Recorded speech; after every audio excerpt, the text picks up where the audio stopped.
BC Utilities Commission examined that in a very detailed report, and also found that there was an unexplained 13 cents per liter that the fuel companies and the fuel distributors were asked to explain. They declined to offer an explanation.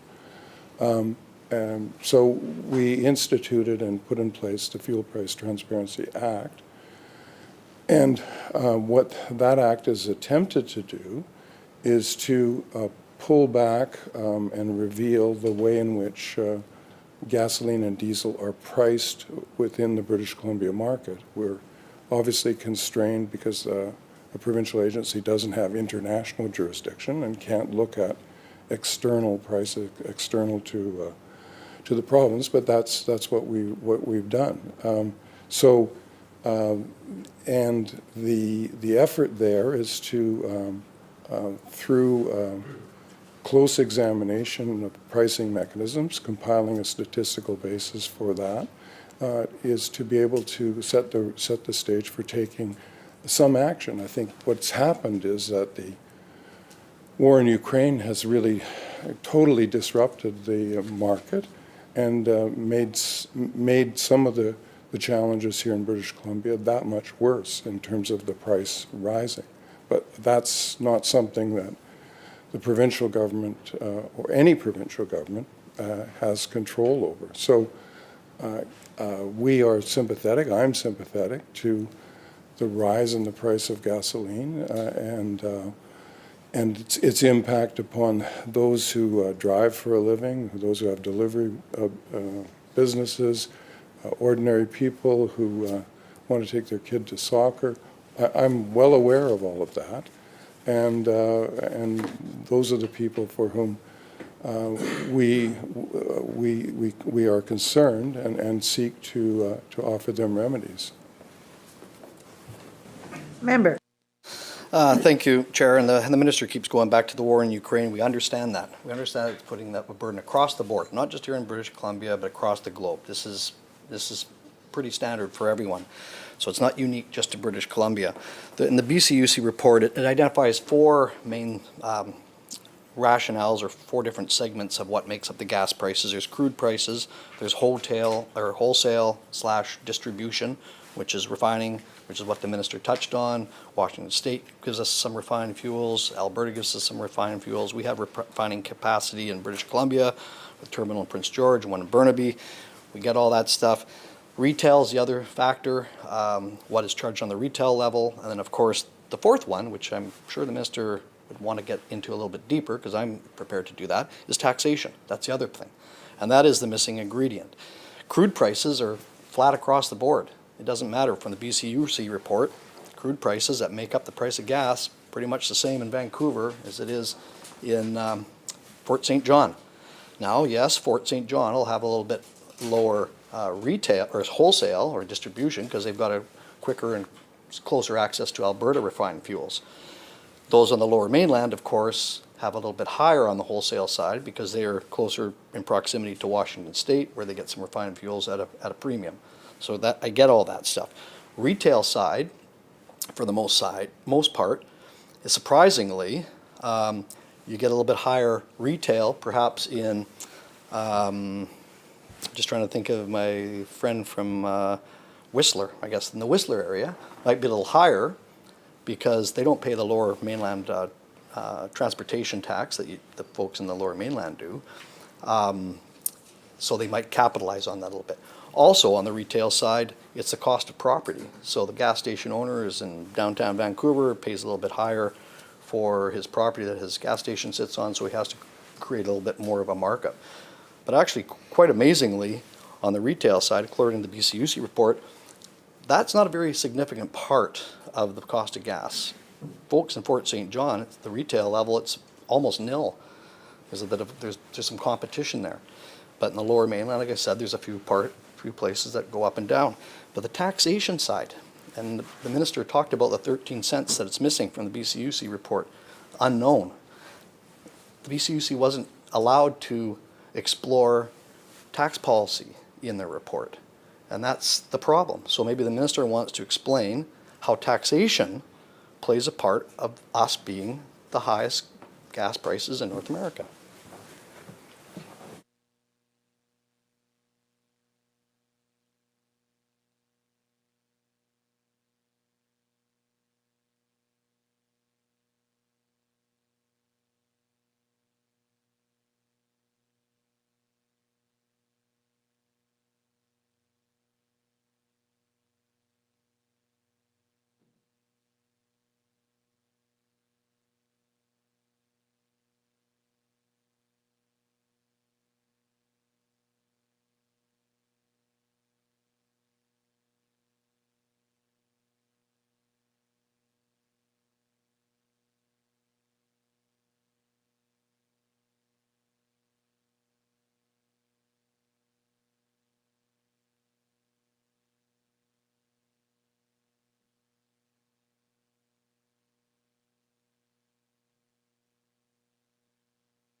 Minister. Thank you. The member apparently wants to discuss taxation on gasoline, and he's referred to the situation in Squamish, and I'm sure that the member for West Vancouver, Sea to Sky, I'm not allowed to refer to whether a member is present or not, but it looks like him. If he were here, would very much appreciate this point, because there were demonstrations, physical demonstrations at gas stations in Squamish, people protesting the price of gasoline. And why were they protesting? Because the tax within the Lower Mainland that's levied to raise funds for TransLink, 17.5 cents a litre, applies in West Vancouver, but the division line lies somewhere between West Vancouver and Squamish, and it's not collected on a litre of gasoline sold in Squamish. But the price of gasoline in Squamish was higher than the price of West Vancouver. So the obvious conclusion is that the retailers are scooping that 17.5 cents a litre for themselves and not remitting it in taxation. So what clearly economists, think of Werner Antweiler at the Sauder School of Business at UBC, has said repeatedly and publicly that if one chose to take off those taxes in the way that I'm sure the member opposite would suggest, the same phenomenon would occur across the region and across the province. In other words, that tax wouldn't go to reducing prices, it would go to increasing oil company profits. And so that is not a solution. And secondly, the 17.5 cents is used to fund important public services, transit services, and is it the position of the member opposite that he wants to defund TransLink, that he does not want to fund public transit? It's a very important source. I think it's about 1/3 of the revenue of TransLink. Is he therefore in favor of defunding TransLink? And I'd like to hear him on that issue. The other taxes, some other taxes on gasoline, go to fund roads, road maintenance. So the very people who drive the cars on the roads rely on roads that are well maintained in order to probably, in part, reduce the consumption of gasoline. If you're on a road that's bumpy and not paved and it slows you down, you're using your vehicle more inefficiently, you're going to burn more gasoline. So that's another use of the tax that is on gasoline, is a road maintenance tax. Is the member opposite? Is that his policy? Is that the policy his leader is advocating, to defund road maintenance in British Columbia so that the road system, I would think as a former Minister of Transportation, the BC Liberal leader, Kevin Falcon, would know that. So is that the policy? Is that what this member is advocating here? I think the public might want to hear that. Member. Well, it's interesting times here at the Legislature, Madam Chair, where the minister is asking the opposition questions. But unlike the minister, I'll answer the questions. The member talks about critical infrastructure, TransLink, definitely well worth the price, I guess. We need those things in place. Critical infrastructure and transportation, highways. But you know what? We are not the only province in Canada. We're not the only jurisdiction in North America that has these same issues. A lot of other provinces and a lot of other jurisdictions in North America have the same maintenance, the same transportation issues, the same critical infrastructure that the minister just alluded to, but yet we still remain the highest cost in North America. So that's the answer to the question. Maybe the minister can enlighten me with an answer of his own. And that was the original question in the first place. How much does taxation play into it? And why are we still above the board? And he made a point that I made earlier about Squamish and Whistler being, some people do take advantage of that. There's no question. That's what we're trying to solve here. There's no question. There's four things in play. I outlined that at the beginning. So we got to look at the retail level for sure. That's what the BCUC report was all about. But we're not addressing the taxation side, which is critical. It's an important piece. And the minister wants to deflect and put the onus on the critic who is looking out and trying to hold government to account on fiscal policy, taxation, things like that. And yet he'd rather deflect it and ask trivial questions to the other side. So I'll ask one more time, what part of taxation are we losing in? Where can we make that up? There was a missing 13% for the BCUC report. BCUC was not allowed to explore taxation in their report. Why was that? And why are we still, taxation piece, a large portion of the gas prices we pay here in North America or in BC?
Minister.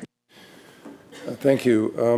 The member made a reference to the 13 cents. That was referenced in the VCUC report. That unexplained additional cost was not attributed to taxation.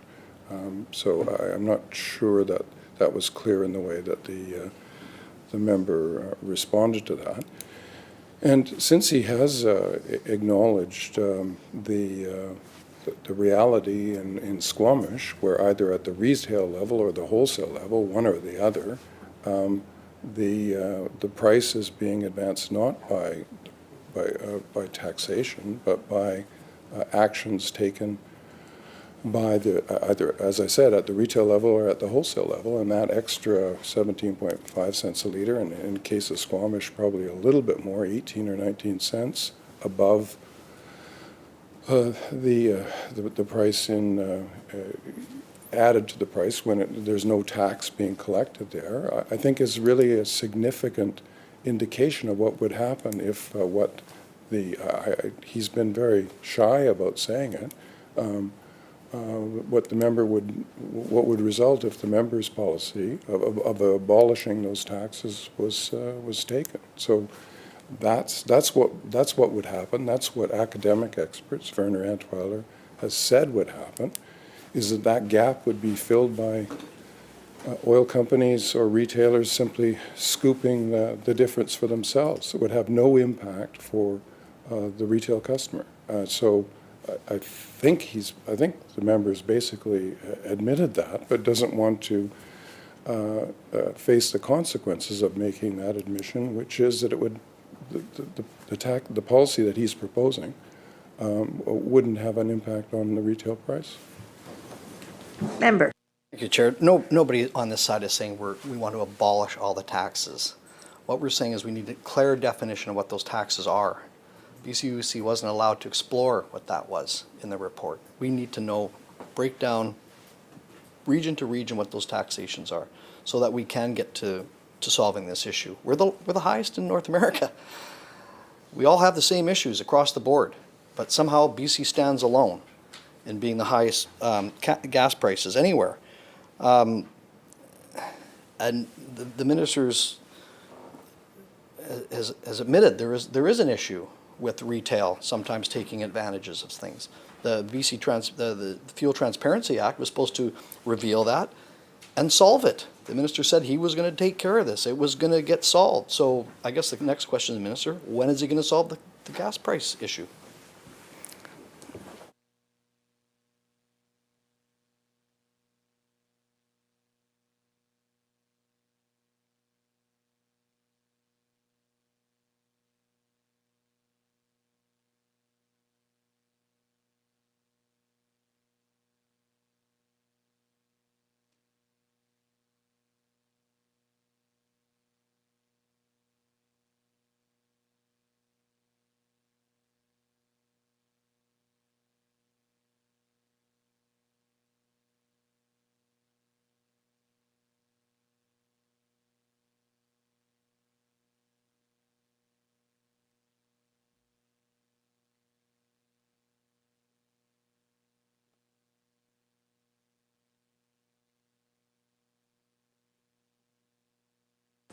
Minister.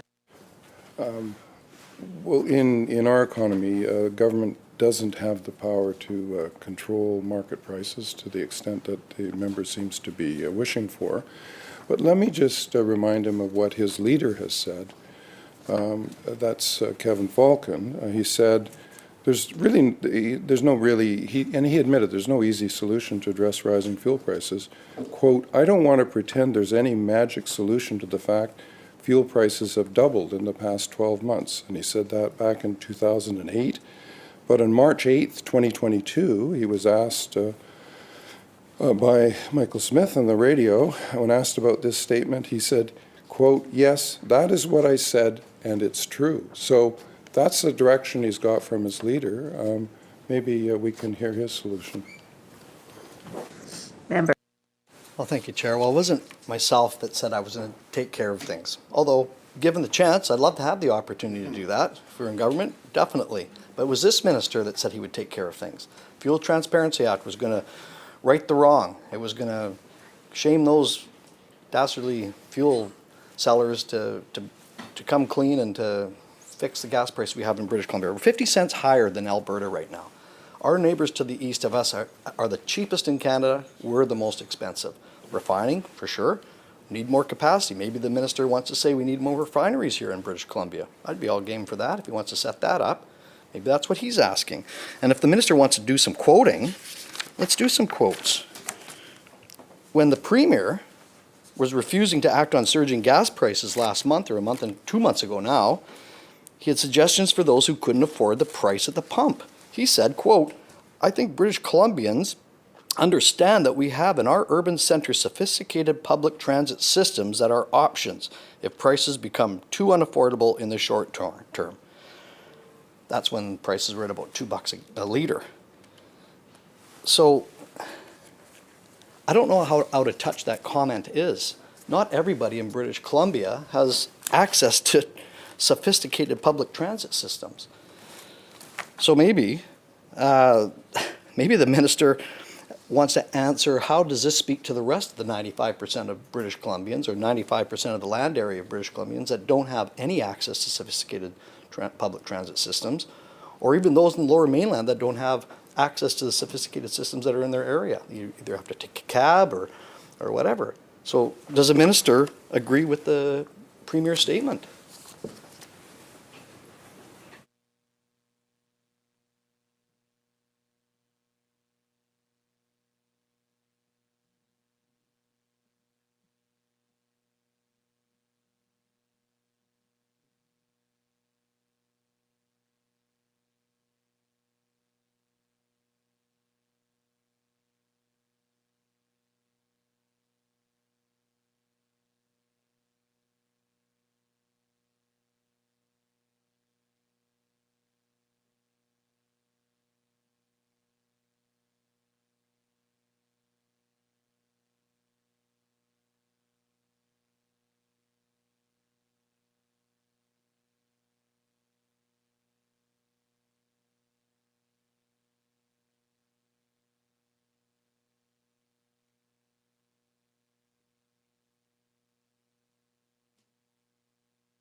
Minister.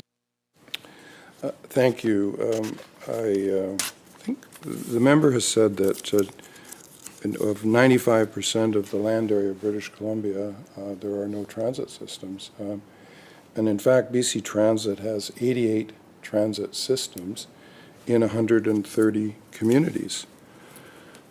Kamloops, Kelowna. In the member's own city of Cranbrook, there's Route 7, the Tamarack route, Route 14, 14th Avenue, Route 7 along 7th and 11th Avenue, Route 5, College, Route 3, 3rd Avenue. So apparently he's somewhat out of touch with his own community. Member. Well, Chair, now we know why we're in our fourth day of deliberation here, or what you want to call it, because it's flippant answers like that. I asked the minister, would he agree with the minister's statement? Simple yes or no. I would imagine would be yes. It's Premier after all. And he comes back with that. We haven't had a Greyhound service in the Kootenays for 4 years now. This is not Greyhound, BC Transit. Sophisticated, nobody said BC Transit in the quote that I read. Sophisticated systems. In my area, Greyhound would be sophisticated, believe it or not. But the question still remains. Obviously, the minister doesn't want to answer the question, somewhat probably embarrassed by the Premier's comments. I would be. It's fairly dismissive, I would say. So we'll go to another quote here. This is from Trevor Tome, professor of economics at the University of Calgary and a research fellow at the School of Public Policy. He found that after Alberta removed its provincial gas taxes, he said, quote, nearly the entire tax reduction was passed through. It's therefore fair to say the policy had the intended effect. Not to what the minister alluded to, is that retailers would jump all over it and inflate their prices anyways. It's had the effect that was intended to, and that's 50 cents less than what we are paying here in BC. Now I live in the Kootenays. We're a stone's throw away from the Alberta border. People just go back and forth and grab gas all the time. U.S., they go back and forth all the time. I live in the southeast corner. We border Alberta and we border the U.S. We're only jurisdiction to do that. So I guess somewhat we're lucky. We don't have to succumb to the awful gas prices here in British Columbia.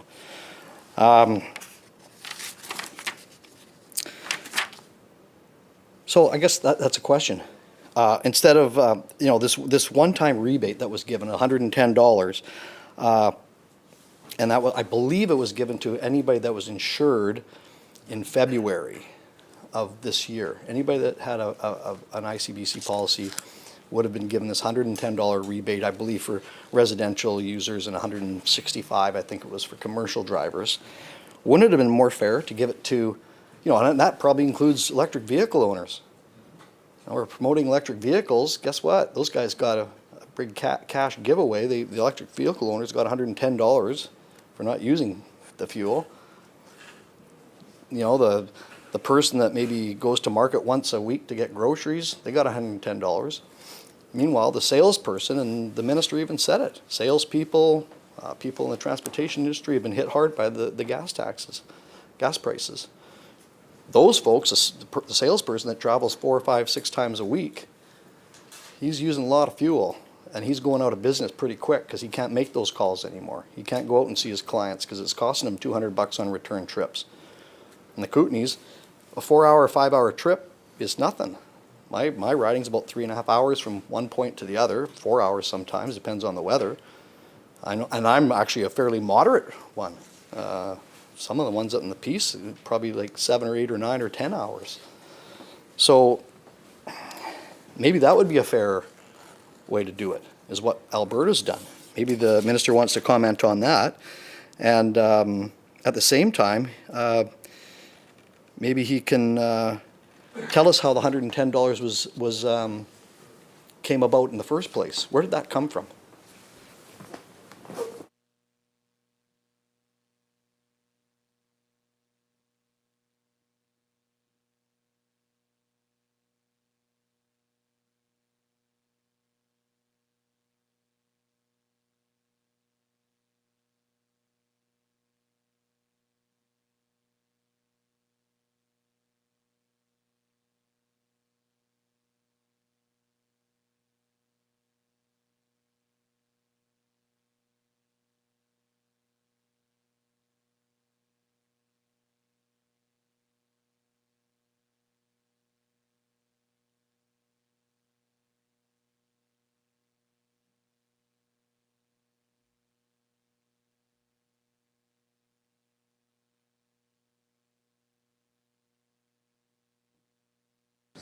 Minister. Thank you, and thank the member for that particular question. The member asks, where does the $110 rebate that is going to drivers, holders of ICBC insurance policies, where does it come from?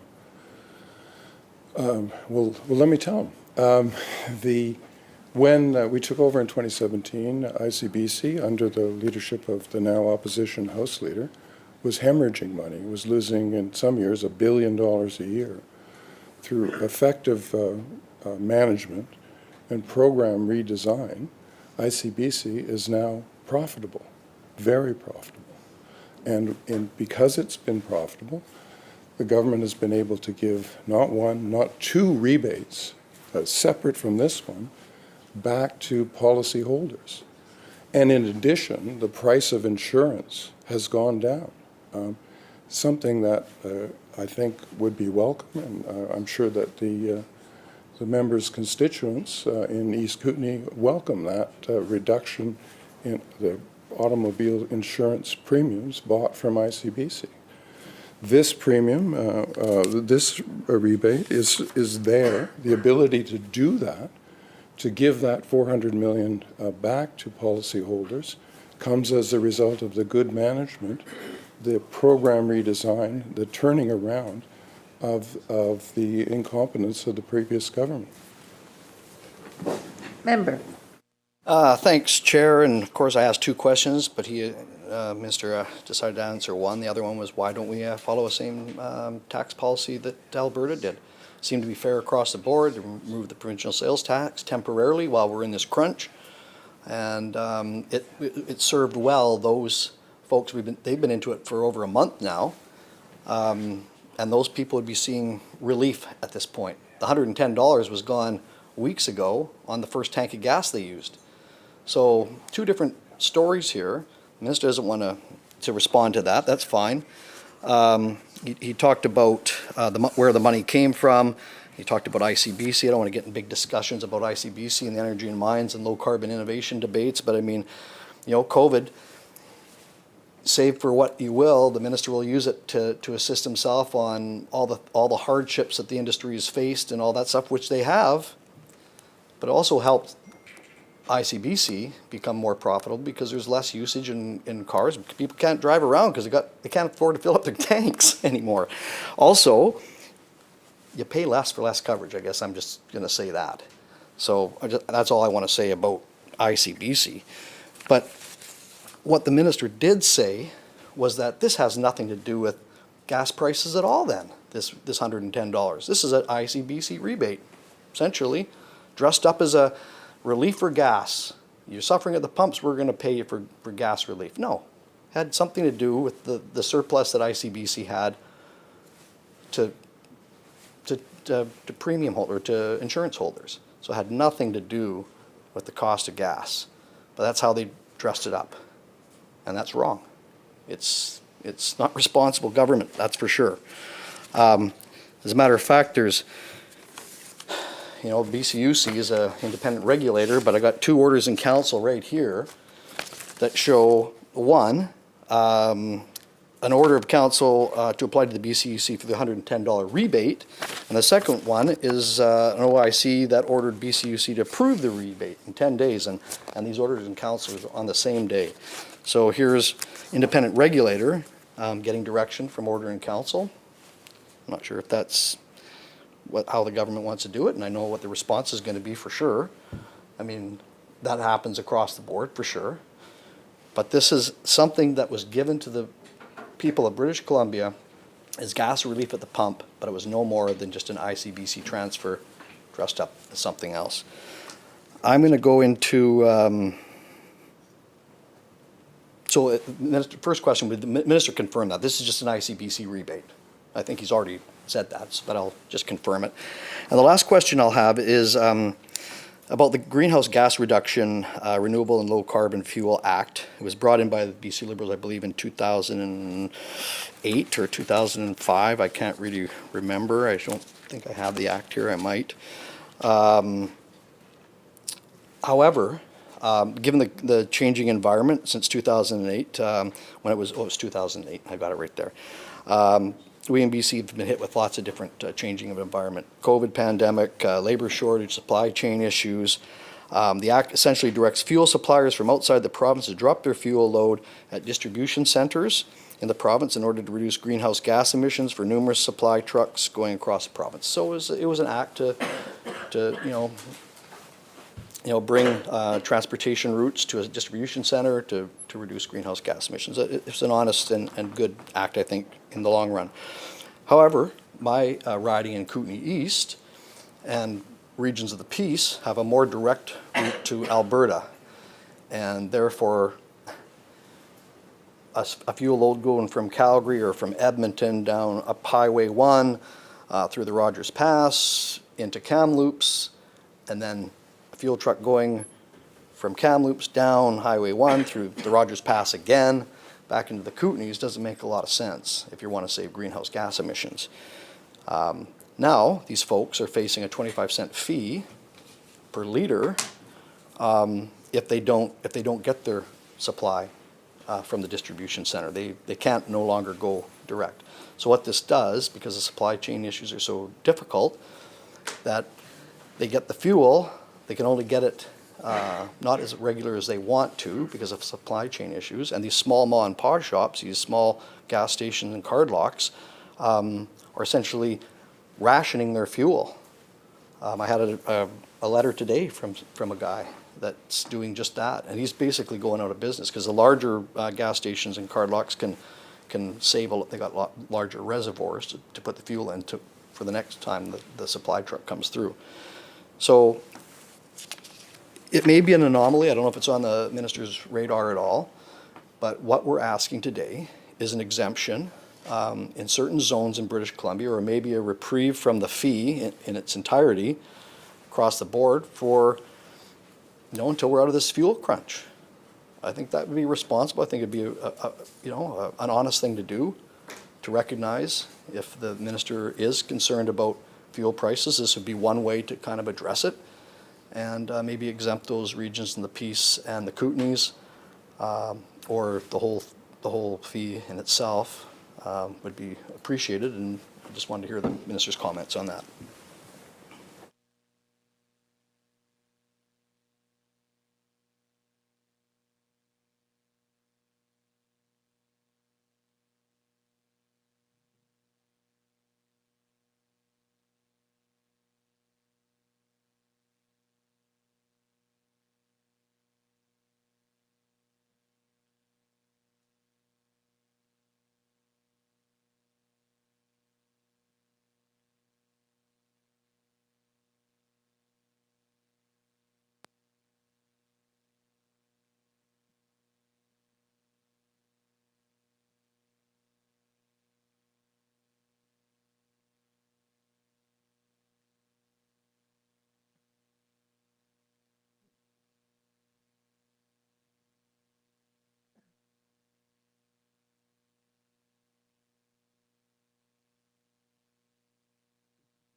Minister.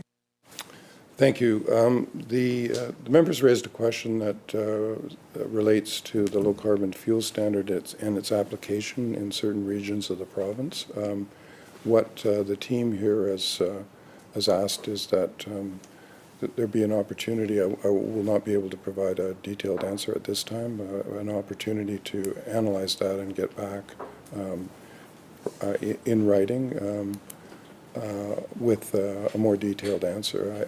I appreciate the member raising this question. I think I've heard vaguely of it before, but never in a very defined way. So in order that we give an accurate answer, I would like to ask the member's indulgence to come back with a more detailed answer at another time. Recognizing West Vancouver, Sea to Sky. Thank you, Chair. I'm back, Minister, through the Chair to the Minister. I don't know if the Minister had any follow-up from my question around remote community connection from yesterday, but I did, we sort of ran out of time, so I did want to highlight that the response when we've made inquiries with regard to this project, this potential project with BC Hydro, the recommendation was the uneconomic extension fund, which has a total program budget of $1.5 million for the whole year, and this project would be significantly over and above that budget. And just for one project. So it's really not an appropriate fund, it doesn't appear to be. And then other suggestions were around applying to the federal government through some infrastructure funds, or and then there's a major distribution connection information request form, which is quite a mouthful and very complex and not well suited to communities that want to get off of fossil fuels. But and further to that, the Clean BC plan clearly has an objective of reducing our collective carbon footprint. Unfortunately, the two-tier BC Hydro pricing structure really is in conflict with this objective. Specifically with regard to home heating, British Columbians have limited options. Gas is one, natural gas often, but for much of the province it's propane, which is even more costly to consume and deliver and consume. Government has made it clear that they don't support the use of gas in really any form by driving up the cost of heating appliances through some significant tax increases that went into effect this year or through this current budget. You know, so that's one aspect. We're making gas more expensive. Wood, I guess, is another option for home heating, but without introduced carbon. But it does have issues around it, around air quality, and that sort of thing. So what we're left with really is, for much of British Columbia, is electricity, and that is clean, as we know, clean BC electricity. The budget sent a message relative to low carbon goals by reducing the tax rate on heating and automobiles that are powered by that clean electricity. So the message is, we're going to tax you for, we don't want you using gas. We do want you using clean electricity. However, clean electricity costs money to consume, and we're driving people into another rate. So heat pumps are expensive, and unfortunately the Tier 2 structure is problematic. I have an email here from a constituent of mine, and I'm sure this is coming to many members around the province, but it's, hi, I live in Lions Bay. If you remember, at the moment I'm working with the Lions Bay Council on the issue of BC Hydro charging. Step 2 pricing when we don't have access to alternative sources of energy apart from electricity. The choices are heating homes with baseboard heaters and sometimes with heat exchangers and supplementing with fireplaces in the winter. And here's the important piece. Most homes get to a Step 2 pricing within 8 to 10 days in a month, depending on the weather. So to carry on, I and Lions Bay Council feel that this is unfair and puts the communities which don't have access to alternative power at a distinct disadvantage. And I would add, on a personal note, that it's not only a matter of the cost, but that it does create a perverse disincentive to do the right thing. So the question, and in the interest of full disclosure, I'm one of those people. Propane, wood, and electricity is sort of my situation. But what does government have any plans to modify or update BC Hydro's billing structure from its current two-tier policy? Is it a consideration of application to BCUC to make those amendments and to eliminate the punitive nature of the structure now? Does the minister think that the current two-tier system is fair to British Columbians who live in communities who rely on electricity exclusively? And how does the current electrical structure make sense when government is trying to incentivize British Columbians to do the right thing? And I think we could probably put it on the record. Just I know we're running out of time. We're pushing other critics. I would welcome a response if it doesn't take too long.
Minister.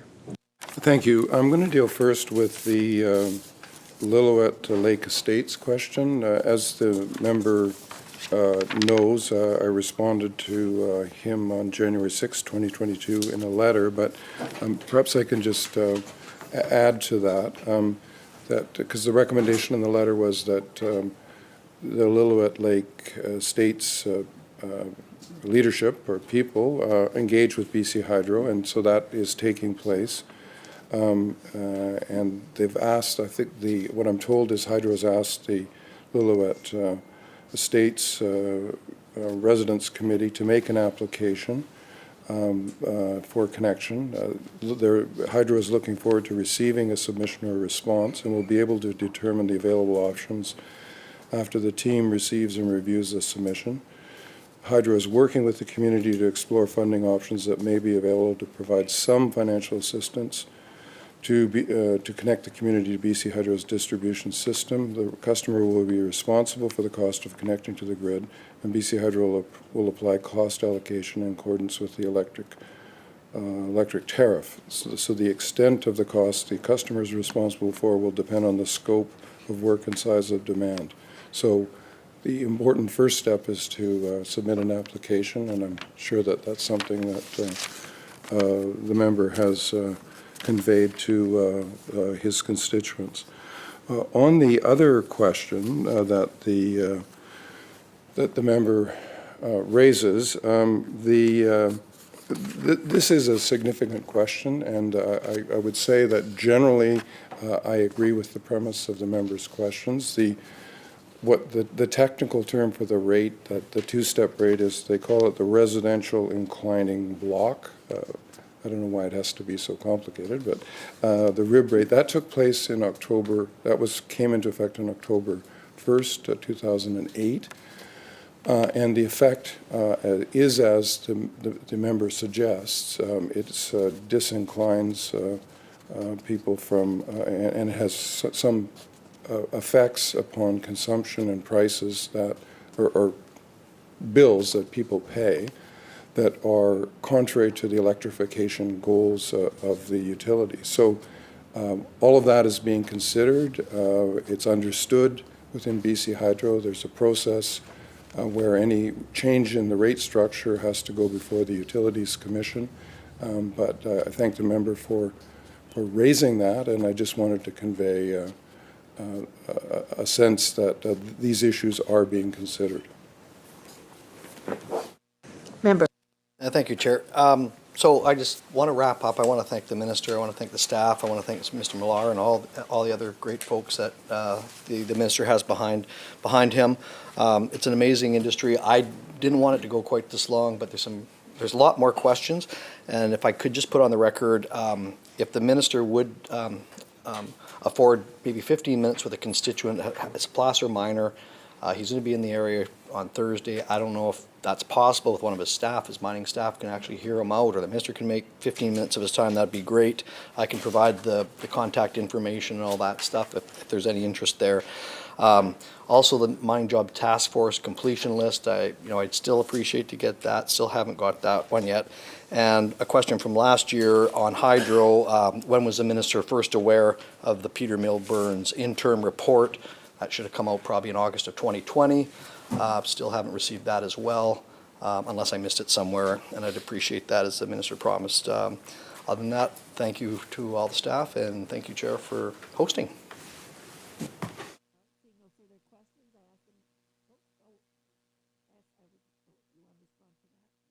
Certainly.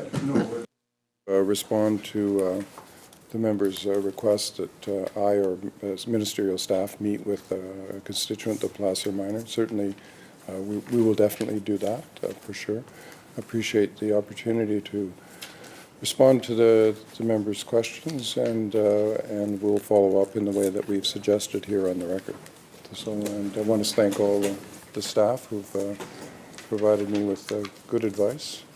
Not that I've always followed it, but thank you. All right. Thank you, Minister, and all members. Seeing no further questions, I'll now call the vote. Shall vote 23 pass? Aye. Those opposed indicate nay. Motion carried. Thank you, members. And I don't think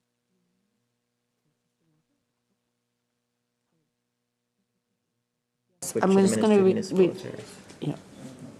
I'll declare a recess for 10 minutes while we switch ministries to the Ministry of Municipal Affairs.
Good afternoon, everyone.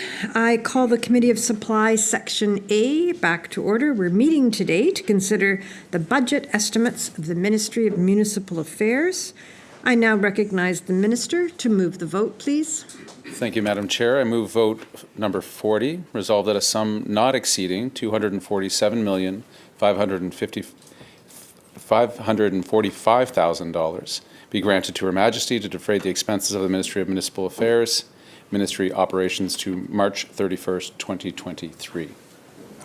Thank you, Minister. Do you have any opening remarks? Thank you, Madam Chair. I'll keep them relatively brief given our somewhat late start, given the interest in the previous ministry's estimates. I'd like to, in advance, thank my critic just for the conversations we've been having about a number of the items that I think we'll talk about today. I'm joined today by a number of officials that will be coming forward as we speak to the different parts of the estimates. Okenga Yuma Morishu, my Deputy Minister, is joining me, as well as Alana Best and Rachel Holmes, the Assistant Deputy Minister, are joining me as well. I think very broadly and initially, I'd say for our ministry, I am quite new still to the ministry, some number of weeks. This has been, as it has true for all of us, all British Columbians, and certainly all ministries within the government, an incredibly difficult time for many of the municipalities that we have relationship with. They have been challenged not just by the dual pandemics, the opioid crisis, as well as COVID. And as those of us know, some of us here have served on local government in trusts, regional districts, municipal councils, that they are the front lines in many respects with what British Columbians are looking for with, in terms of services and strains and stresses. Our municipalities have faced those courageously and as good partners, I believe, to the provincial and federal governments, as we have required over the last number of months and years a unified approach to questions around healthcare, around the opioid crisis, around the various natural disasters that have fallen in succession upon our province, from all the climate-induced events as well as a number of others.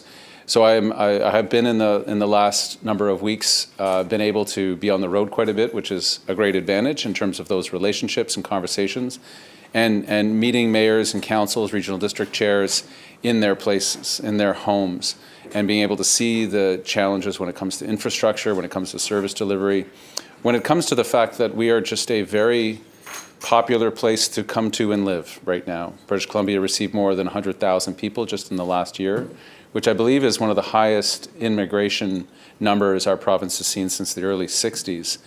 It is our expectation as a government as well that for our economic interests and the importance of being able to grow and continue to grow our economy, we'll see on the order of about 100,000 new people coming to British Columbia every year for the next decade. Approximately 70% of those, we believe, will be likely coming from outside of Canadian borders. And just the last piece, and I suspect we'll get into this in the estimates, but it's an important one for us to acknowledge. I'm not just the Minister of Municipal Affairs, but also the Minister responsible for immigration. This is why I'm of great interest not only in the numbers of people we will be bringing from outside of Canada, outside of British Columbia, that we hope to live here, but also, of course, for the current and ongoing travesty that's happening within Ukraine. And our government has been working very, very closely with the BC Ukrainian community. BC has about 17% or so of the Canadian Ukrainian community that lives within our province. Approximately 230,000 BC residents connect themselves back to Ukraine. And we have been working very closely with those groups as well as the settlement agencies. Many of the members here will know of the various immigration settlement agencies, nonprofits that work within our communities, helping settle immigrants, refugees, people of various classes coming into the country.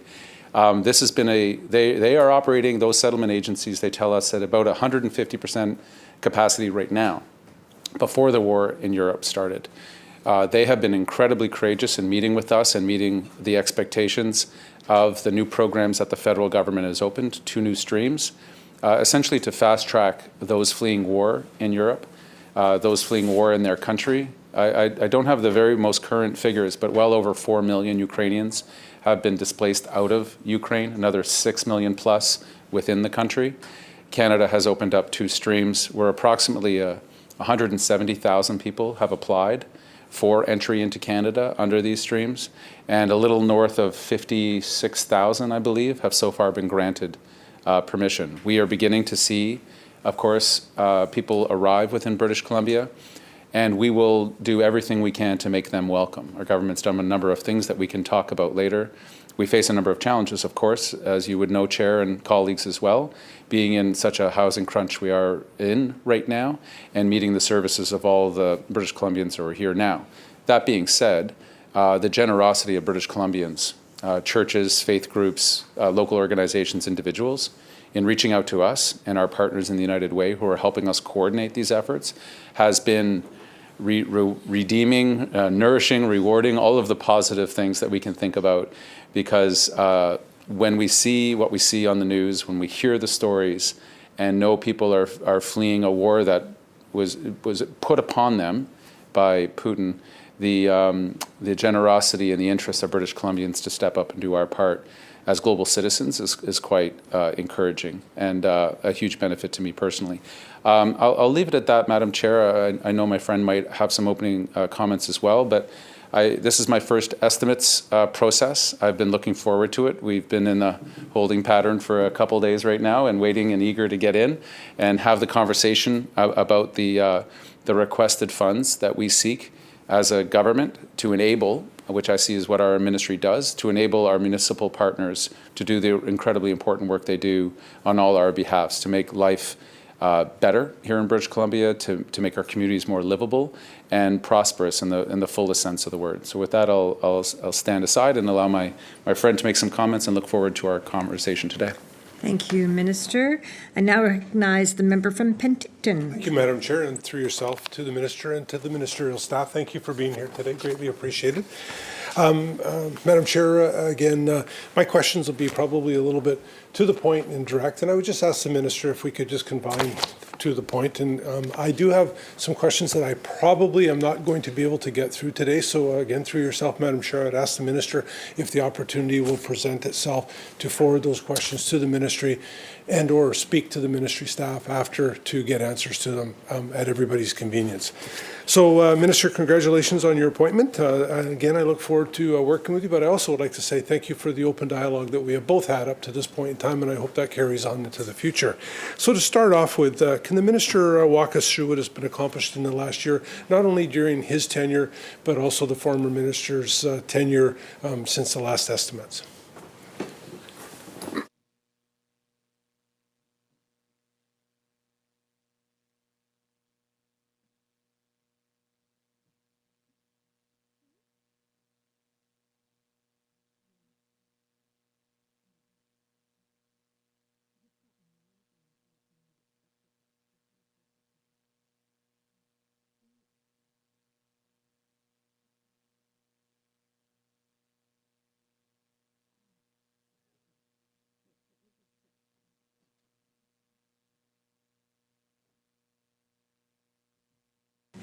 Minister. Thank you, Madam Chair. In the interest, and thank you for the comments from my friend from Penticton, in the interest of his request and, regarding specificity, we're very happy to go through our commitments tracker to talk about all the various things the ministry has been up to over the past year and under the previous minister's time.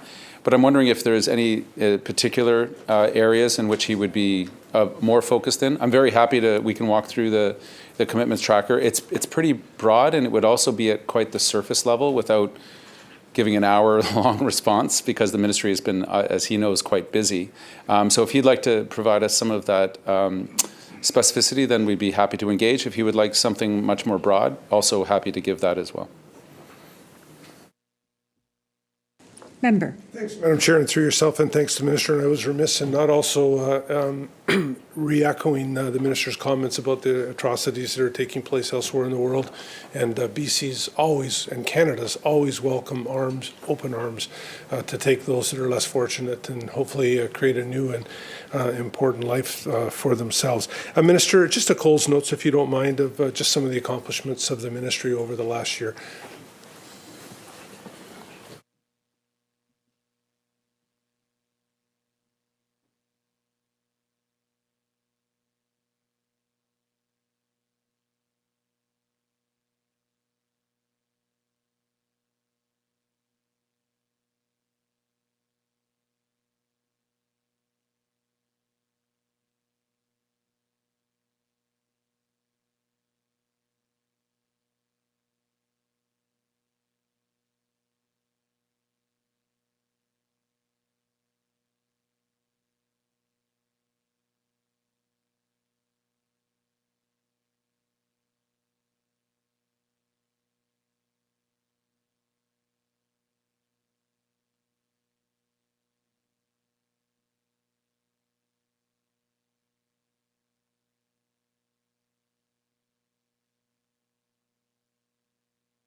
Minister. Thank you, Madam Chair. Sometimes the smallest questions bring some of the biggest responses and extensive, and I appreciate the committee's patience. This past year, as I mentioned in my opening statements, have been incredibly busy. Perhaps we'll consider them in the two parts of my ministry, one around municipal affairs and one around my responsibility for immigration. And I'll start with the second one.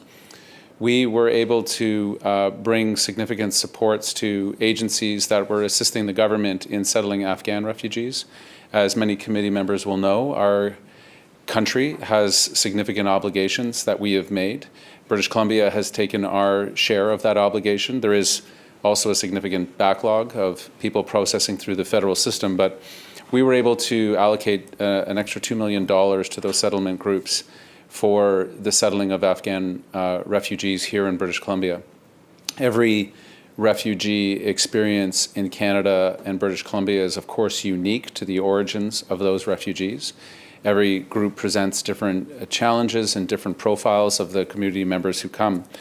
The reason that's important is because we've deepened our relationship with those settlement agencies that exist in virtually all of our communities, with some concentration, of course, in some of our bigger municipalities.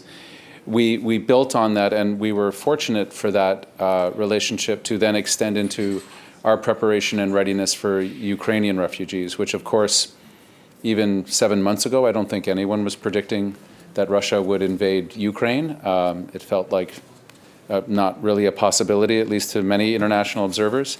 Yet our readiness to work with many of those same agencies was greatly enhanced by our work with the Afghani population. What we have done specifically through my ministry is a bit of a coordination role, because obviously accepting significant numbers of refugees, and by the way, this takes I know my friend from Penticton knows this, but a parenthetical note, but an important one, is that Ukrainians coming through these two tracks, predominantly one track, visa program. There's a family reunification track that Ottawa announced, but we don't have details yet on, and nor are people coming through that stream. But in accepting these people, the government is not passing them through the normal refugee process. This is a different program entirely, and it's actually unprecedented. It is great for urgency and speed, because the time from application to acceptance and then actual travel to Canada is very, very short. It can be a number of days, in fact, maybe a couple of weeks from somebody applying at one of the embassies in Europe to when they are granted, and then on the plane potentially the next day if they are able. Many of us would know the normal refugee process is much longer than that. The profile and understanding of the applicants is much deeper. It is challenging and a problem because it takes so long, but it also allows the host country, in this case Canada, and the host province, as we receive refugees, to know a great deal about who is coming. And we saw this through the Syrians that we accepted in my small town in northern BC. We knew exactly the family, we knew their profile, the needs, the kids that were coming, and we were able to set up a number of supports in advance. Ukraine is a totally different situation. We know in many cases that Ukrainians are arriving when they arrive at the airport in Vancouver or Kelowna or Victoria. Sometimes not even then. The federal government has a contract with the Red Cross to welcome and give information to those coming, but they are not refugees. And the reason this is important for colleagues is that under the normal refugee program, there would be a whole suite of supports that the federal government would offer. Language training, housing, jobs and skills training, you name it. It's a full suite of supports. Under the permits that they are coming under right now, it is very limited what Ottawa's legal obligations are with this respect, the federal government. They have been amending some of their programs, which has been under our urgencies, and I thank my deputy minister who sits at the deputy minister's table for Canada in urging Ottawa to consider, and they have moved a little bit on some language training, on a 2 weeks accommodation for people being in hotels, as well as 6 weeks of financial aid for those that come. We're hoping for more, by the way. This is clearly a challenge for us as a province, and there's more that we can do and more that we will do. We have opened up K-12 education for those fleeing violence in Ukraine so that their children can go into school immediately. We have also made them equivalent to British Columbians with respect to attending post-secondary education at colleges and universities, if they are able to do that, as well as some other supports that we are doing. We've established a BC 211 line, a 1-800 line that is available all the time, to answer two sets of questions. One coming from British Columbians who are looking to offer support, jobs, housing, financial support, and the second group, which is Ukrainians, seeking answers to questions that they have of how to apply for a transit pass, how to answer a myriad of questions. We've also had a website built that we are working in conjunction with United Way to help us match those offers of support and making sure they're appropriate. And this is very important for colleagues, especially MLAs, as we've been receiving requests and offers from our local community to make sure that the offer of housing in particular matches the need of the person seeking it. And we are going through, of course, a criminal record check, an expedited one to make sure it happens quickly, but thoroughly, to make sure that the needs are being met. So we're feeling quite encouraged, but again, given the numbers of people who have been accepted into the program, and it's about 3,000 a day, every day, that are being accepted new, and BC taking perhaps around 20% of that, just given our demographic profile, we could expect quite easily in the thousands, perhaps 10,000, 20 or 30,000, depending on, again, on what happens in Europe and the war. Peace talks are ongoing, but peace talks with Putin are subject to anyone's guess as to what their intent is. But we know what we have to do. We have also waived the 3-month waiting period for MSP.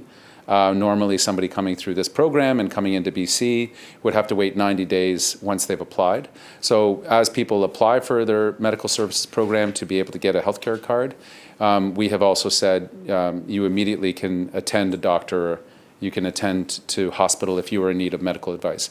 Lastly on this, we have made available through our ministry mental health care at low cost or free, because we have also been told by the Ukrainian community here and by the settlement agencies that there is a desperate need for trauma-informed counseling, because in too many cases the people coming have witnessed truly horrific events, and they have often, in many cases, been separated by their families, and in particular their fathers and grandfathers, because of Ukraine's policy of not allowing men between certain ages to leave the country at all. So that's on the immigration side of things. On the local government side of things, we had a significant contribution that we've been making over the COVID recovery to municipalities. As many friends will know who have sat on municipal government, when COVID happened, there was so many restrictions that I don't know how municipalities, frankly, would have made it through with virtually no revenue coming in many cases. I don't want to say none, but certainly not enough to run many of our cities and communities. The province felt it was critically important to be able to maintain services and staffing to offer significant support through our municipalities to make sure that they were there for British Columbians. We also launched the Strengthening Communities Fund, which was a $100 million fund, which has done enormous benefit.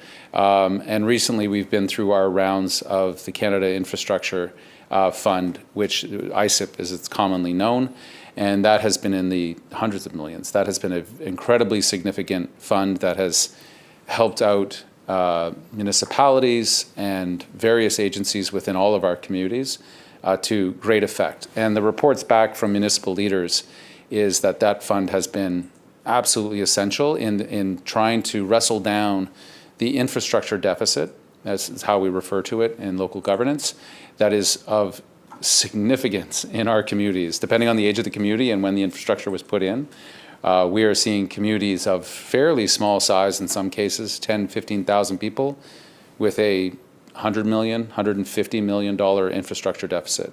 And we all know the taxation powers of municipalities to meet those kinds of needs, it would be forever. It would simply take 150 years to pave the roads that they need to pave, given their own limited tax base. On On the legislative front, we can get into any of the, of course, we will get into any of the topics that my friend from Penticton would like to explore.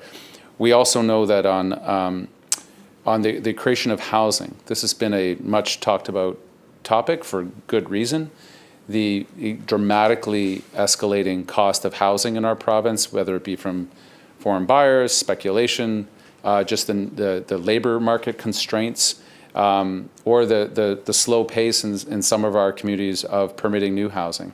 It is a challenge for anyone who has sat on municipal council to go through a densification process, be it a gentle densification or otherwise. We meet with our neighborhoods, and more than a few mayors and councillors and RD chairs have said to me that NIMBYism plays a role in all of our lives, and putting a good project in certain communities can be more challenging than it ought to be because it is affecting the nature and structure of that community. That being said, municipalities asked for a number of tools to help speed up the permitting process, and we listened and we passed legislation to do just that, to cut down on the number of public hearings that were not really doing much with respect to public input, still allowing the public to have their say about what was going on in the community, but not having every single and sometimes very, very low-level permit have to go through an arduous process of posting and notification and adding weeks and months and subsequently tens of thousands of dollars to the project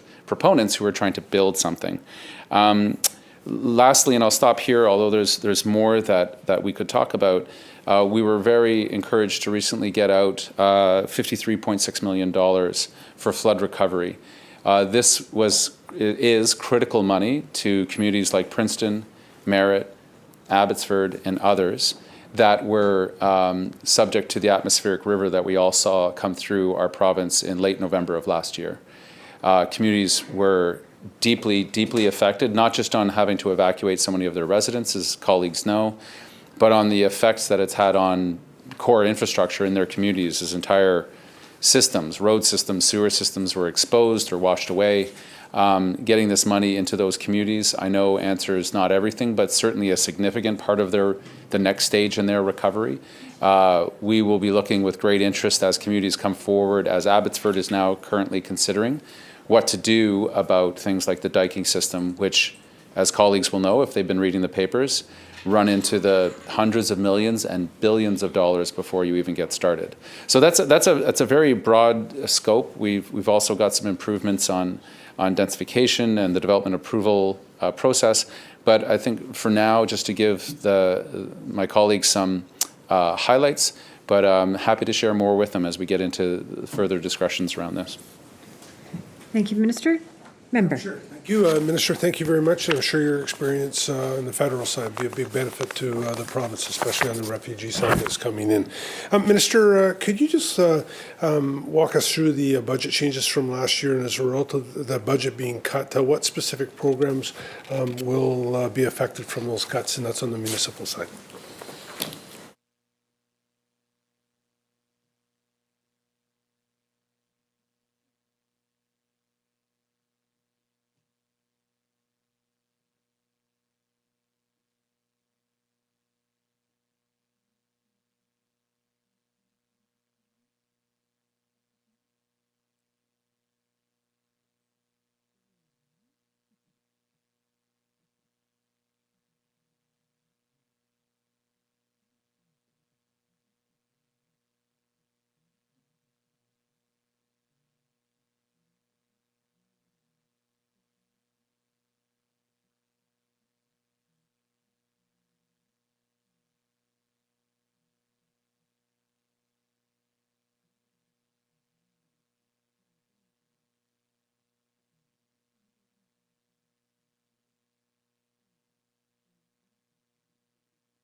Minister. Thank you very much, Madam Chair. So there was, I think the member is referring to the 48.524 million decrease. I can break it down for him very specifically. The main reason for any decrease was there was a one-time increase from the budget of the previous year, and we completed the Capital Regional District Wastewater Treatment Project. That was on the books for exactly $62 million, and that project was completed. That is the main difference in 1 year to the next. So those numbers don't match, and the reason they don't is because there was actually an increase to local government transfers of $10.884 million. That gives you your full figure. So less the Victoria project, we upped the 48 million, and I'll break it down just quite quickly for the member, and there's further details if you would like to get into it. Of that 10.8 million, 3.3 million increase was for traffic fine revenue sharing. Another 4.9 million increase for small community and regional districts program. There was a $0.88 million increase for the Bulkley, Nechako, Kitimat-Stikine regional districts, as well as a $0.161 million increase for First Nations rail tax agreement, and a $0.6 million increase for the University Endowment Lands fire contract, as well as a $1.04 million increase to the additional funding of the Peace River agreement. Other increases that are captured in the amounts was 1.5 million increase to general ministry staffing resourcing for the local government and corporate management services division, 1.6 increase to the University Endowment Lands special account for administration expenses, and we can get into the University Endowment Lands if my friend would like to. It's a personal obsession of mine. And a $0.03 million increase to legal services due to increased rates, as well as a $0.009 million increase to the Minister's Office resources. So that's how the budget rolled out. I can see why it would look one way, but it was that one-time decrease coming off the books for the Victoria project that was because it was completed, and we're no longer pumping raw sewage out into the Pacific Ocean, which we can all celebrate. Thank you. Thank you, Minister. Member. Sure, and thank you, the Minister. So the Minister is stating there's been no decrease to local government, and if there was any decreases, I'm just asking what they may be, or what the Ministry anticipates may be transpiring through that, if there is a decrease to local government.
Minister.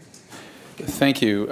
So the way the budget goes from one year to the next is in completing that Victoria project, which was significant, of $62 million. That was on the books the year prior. It comes off. So then the net for the local government division comes down. It doesn't come down the full $62 million because we upped those other things that I listed. That's right. So in the upping, I believe it was the 10.88 million came up. So the net looks like a $50 million decrease when it's not. It's a project coming essentially off the books as it was meant to. The three broad divisions, just to give some context for committee members, is the local government is in the $270.95 million range. The Immigration Services Strategic Division is 19.12 million range, and the Executive and Support Services is 7.9.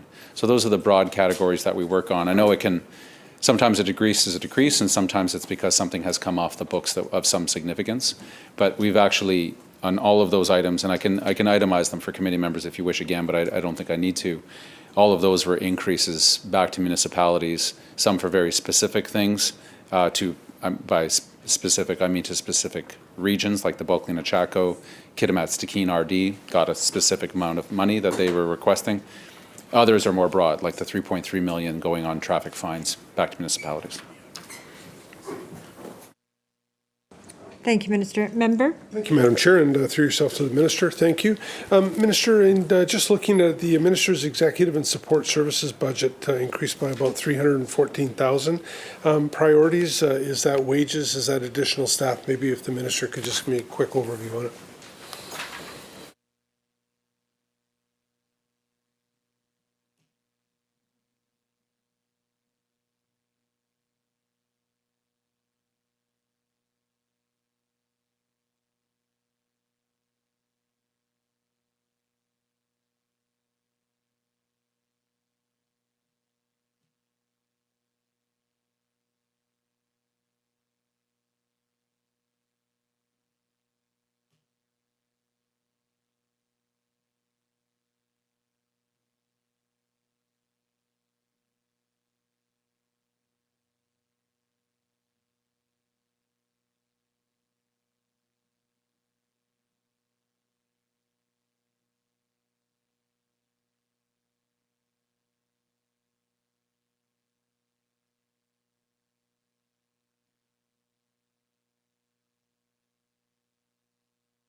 Minister. Thank you, Chair, and thanks to my colleague. I'll give a relatively, I hope, succinct answer to the budget changes. We have much more detail, breaking it down to the per paper clip if you'd like, and happy to put that on the record as well. But in terms of executive and support services, which is, I think, the category he's seeking, there was a $0.004 million increase, so that's the $4,000 range, increase to legal services due to rate increases. There was a $0.903 million increase for general ministry resourcing budget lift. There was a $0.009 million increase to the minister's office resources.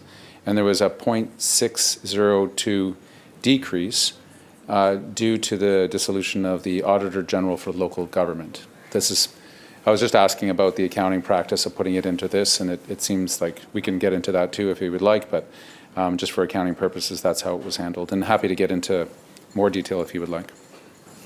Thank you, Minister. Madam Chair, thank you. And, for yourself, the minister was asked to support the work of the Attorney General's and his particular ministry regarding commercial tenants and property taxes. Could the minister maybe just qualify what work he has received from the point in time of his mandate letter to work with tenants in regards to specifically triple net leases?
Minister. Thank you very much, Madam Chair. So specifically to this, and I've spoken with some municipal leaders about this issue just in the last recent while, and it falls under the somewhat broad category of the way that development happens and how we can enhance it. Since the creation of this under my mandate letter, finance has been charged with the lead through our government to be moving forward on this and making sure that we understand the complexities in the arrangements and what the best solutions might be.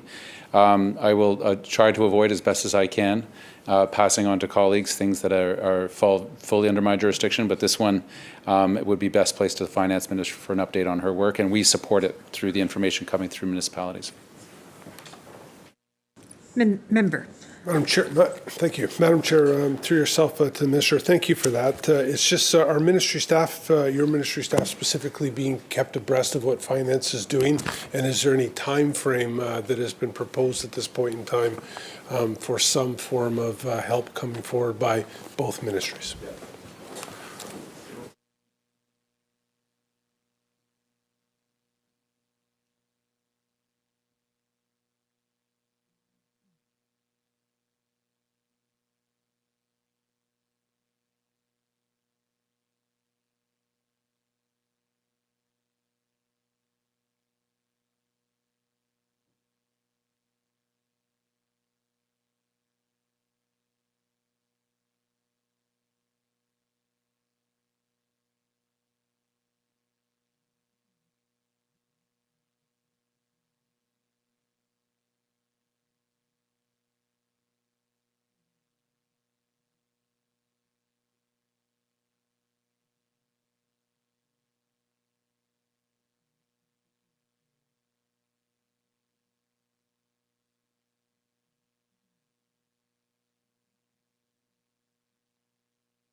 Minister. Thank you, Madam Chair. We wanted to check with a number of staff to make sure that it was accurate. There's probably no relationship more important to every minister around the table other than the relationship with the Minister of Finance, of course, the Premier.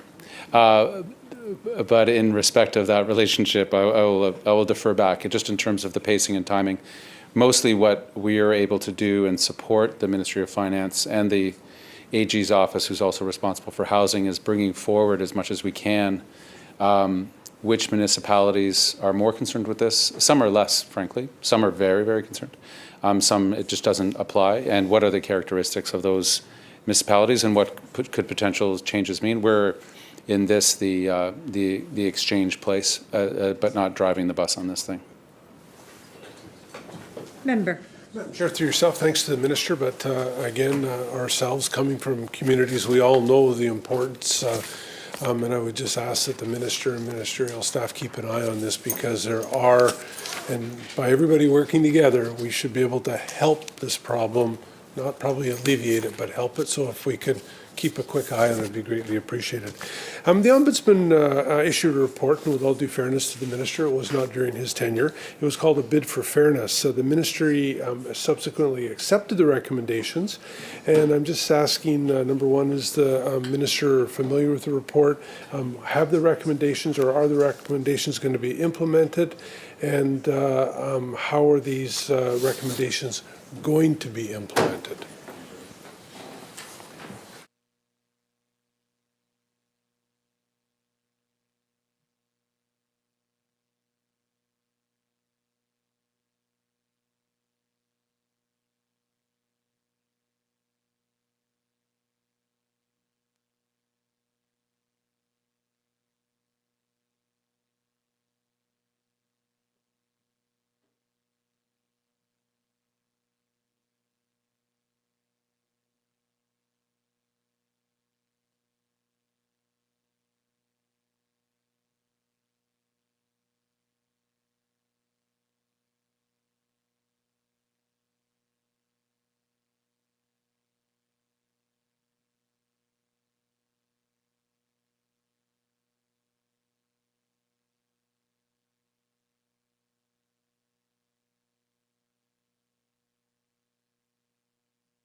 Minister. Thank you, and I thank the MLA from Penticton for this particular question. He would know I suspect very well the particulars of the situation that took place there with respect to a tax sale. It was much in the news, and it was a bit before my time, but regardless, in watching the way that this process went out, we absolutely welcome the Ombudsperson's report and recommendations. And for colleagues that didn't necessarily follow as closely, this is about tax sales are not a very common thing. I think Madam Chair would know this in her former role, and my friend from Penticton as well. They don't I forget the actual percentages that move all the way to tax sale because of the notification and the year that somebody has to make amends before the property is actually sold. It's small percentage, it's less than 1%, and it's less than 1% that actually fall all the way through that process. That being said, for those who are seeking to stay in their homes, this is an incredibly trying time. We were very appreciative of the ombudsperson's work, and a lot of it did center around the notification process and what is appropriate notification, particularly when dealing with vulnerable peoples who might not understand what the tax sale notification might mean. And I do know, and I want to acknowledge some of the efforts made by Penticton in terms of doing more. Yet we need better efforts across the system to avoid such circumstances again. We did accept all 5. I want to be very clear about that. And we're examining solutions to improve that notification process with that eye towards how this is received by vulnerable populations who might, again, not understand the implications of what it is that they're receiving. Can it be done in person? Can it be done in several notifications? And in a case like this where you have essentially a guardian, what's the duty of the municipality to deliver proper notification to them and then follow that notification back to the person who's actually subject to the tax sale is a challenge, I'll admit, and I think my friend would admit as well. These are I don't want to say tragic well, it is a tragic situation. It's not something that we want. There's a number of municipalities I've spoken to, and I think this is important, that are already moving well beyond what is required of them of law in tax sales. And again, these can be very fraught, tense situations at times, because when someone has fallen that far behind on their tax where the property is being sought to be seized by the local community, it is not coincidence that there are other things happening in their lives coincidentally that are incredibly stressful. So we try to be respectful of that and also be respectful of what the municipality has to do when they are unable to collect taxes on properties. And it's usually been going on for quite some time. So I thank the member for the question. I know I suspect he has personal interest in this in terms of being the representative, and I thank him for his advocacy on this, and thank the ombudsperson's work and effort to improve things for all British Columbians facing such a situation. Member. Madam Chair, thank you, and to the Minister, thank you, but it's not just one incident, it's a combination of Murphy's Law where it's a series of incidents, and I would just hope that the Ministry is able to portray that to other municipalities and use the example that the Minister has brought forward as a good example of how not to handle the issue. So, Madam Chair, through yourself to the Minister, Ministry of Municipal Affairs published an interim report on business tax property relief, best practices. To date, I'm just curious of how many municipalities have adopted a property tax relief exemption bylaw. Maybe a question also in conjunction with that is maybe why have they not adopted this bylaw, if the Minister has got any feedback, and if there has been feedback, what is the nature of that feedback from the municipalities?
Minister. Thank you, Madam Chair. So this good question ended up provoking a good walk through memory lane in terms of the adjustments to this ministry. Coming out of the fall, the very last election, there was a couple of changes. One is we, as a ministry, picked up being responsible for immigration, and a few things were moved out. One of them was the BC assessment and the property branch, which was moved over to finance. But my friend raising this question raises a good one that I'd like to know more about, just in terms of what was initially authored by Municipal Affairs through that property branch has been moved over to finance. And I think, I'm assuming in his question is that not a significant number of municipalities have picked up some of those recommendations. And I'll endeavor to talk to finance to find out why, particularly that branch of finance, and also find out if there's any particular feedback that they've been receiving from municipalities. It frankly hasn't come up in conversations that I've been having with municipal leaders, and that might also beggar the question that my friend is putting forward, if it's not top of mind or being applied, or it is in some cases and not in others. And so deepening my understanding of that will be greatly helpful. So I thank him for the question. Member. Madam Chair, thank you, and thanks to the minister. I guess I'm just trying to look forward, and we've had some very decent times recently. Times seem to be changing, and it's just a flag on the field, maybe for the ministry and for people like myself to have a look at. So, through yourself, Madam Chair, with the changes to the Fishery Community Plan and zoning that was brought forward in Bill 26, can the minister and ministry just elaborate on what any short-term results have been on that? And maybe it's at the same time, no, I'll just leave it at that on those ones.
Minister.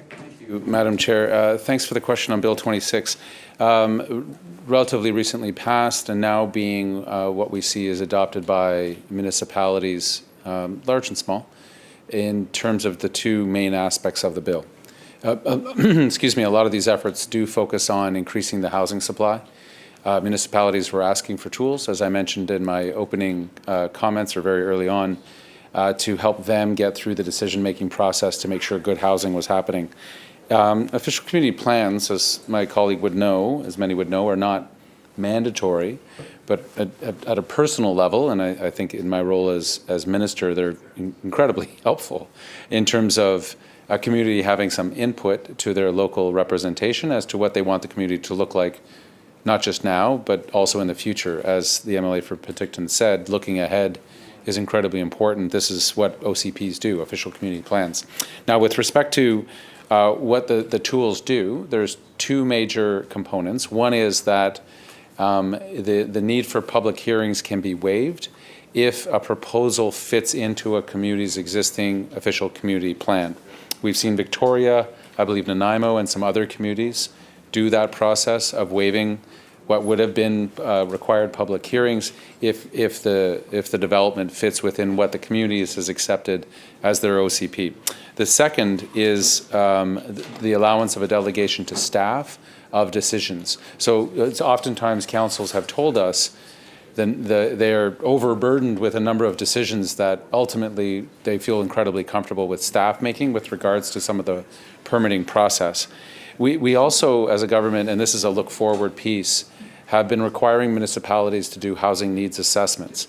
Many municipalities had a sense of what maybe they needed across the spectrum of housing, but many wouldn't be able to put their finger directly on it. Is it more rental property? Are they solid on the lower income? Are they not? Multifamily? All of the different choices in housing. I think this was a very thoughtful exercise for the province to bring municipalities through, and this is where I'll conclude, because that housing assessment, of course, ought to inform things like your community plan. If you need this kind of housing and you put forward a community plan that doesn't address that housing in any kind of way, there's now a very public two sets of documents, not exclusively for developers, but more for citizens to say, we're short on affordable housing.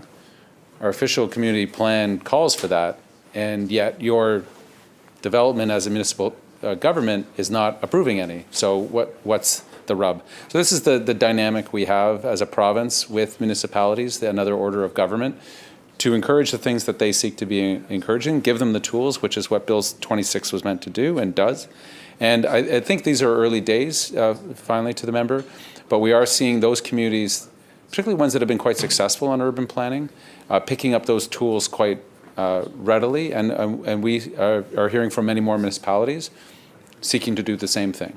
And having the housing needs assessment, having an up-to-date official community plan are the things that enable greater efficiency on making decisions as a council to get the things that they want for the citizens that they represent. Thank you. Member. Sure, thank you, and through yourself. Another aspect of Bill 26 was the section that required city councils to consider, and the words consider, creating a code of conduct. Does the ministry track how many councils have implemented a code of conduct? If not, why? And if so, how many? And are there any plans in the future of making a code of conduct mandatory for municipal councils?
Minister. Thank you, and thank you to my friend from Penticton.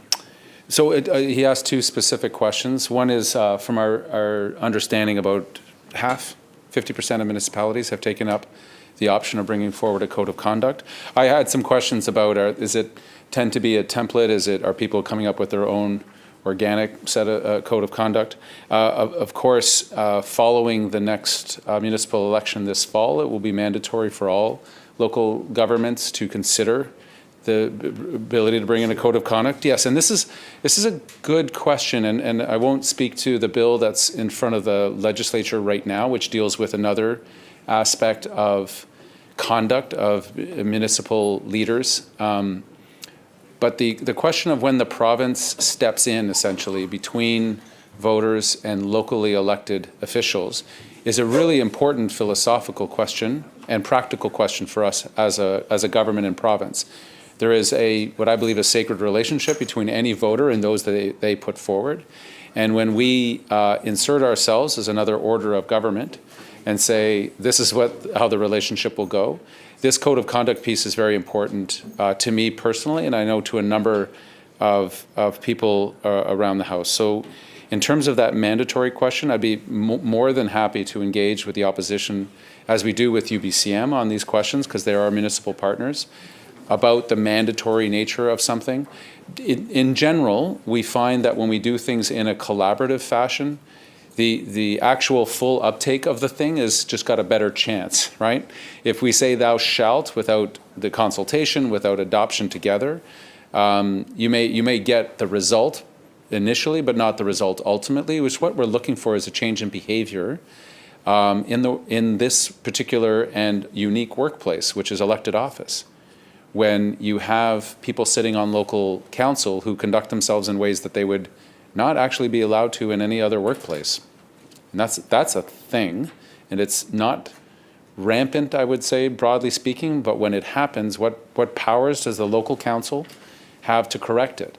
And as staff have properly cautioned me to be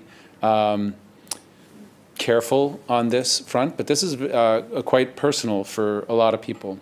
In having gone through an experience at municipal governance and frankly seen some atrocious behavior, particularly towards traditionally underrepresented groups, particularly towards women, particularly towards others who are not typically seen on councils, that as one councillor said to me, the old boys club nature of some councils has created, in their view, a toxic environment. And what powers does a locally elected person have to combat it, right? When the people you're trying to combat perhaps have a majority or sit in the chair, things move in camera that ought not to, all of those things that we have seen in toxic workplaces, abuses of power, I would say.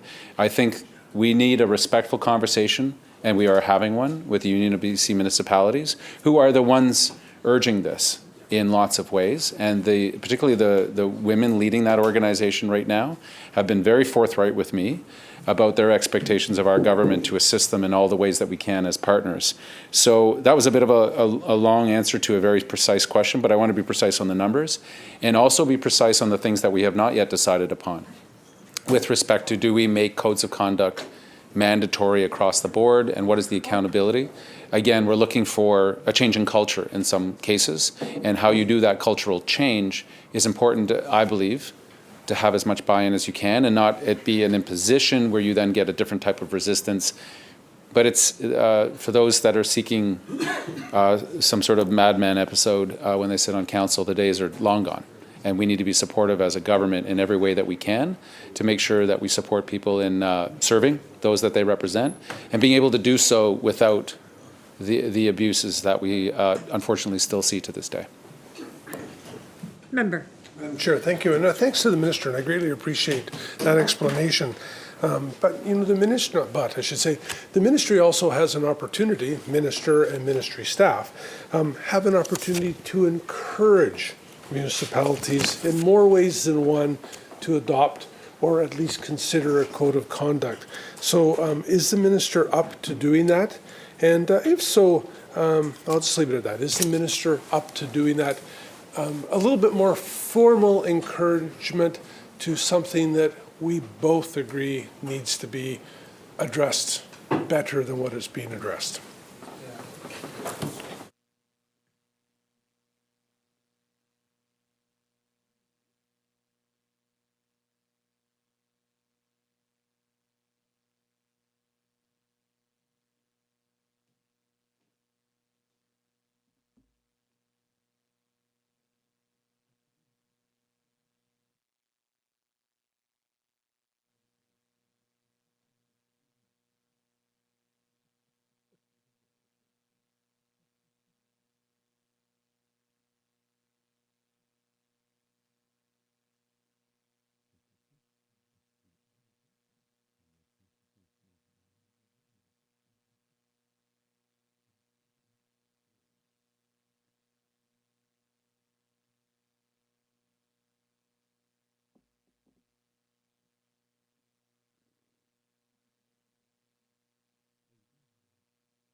Minister. Thank you, Mr. Chair. I greatly appreciate how you call ministers to the microphone in these sessions.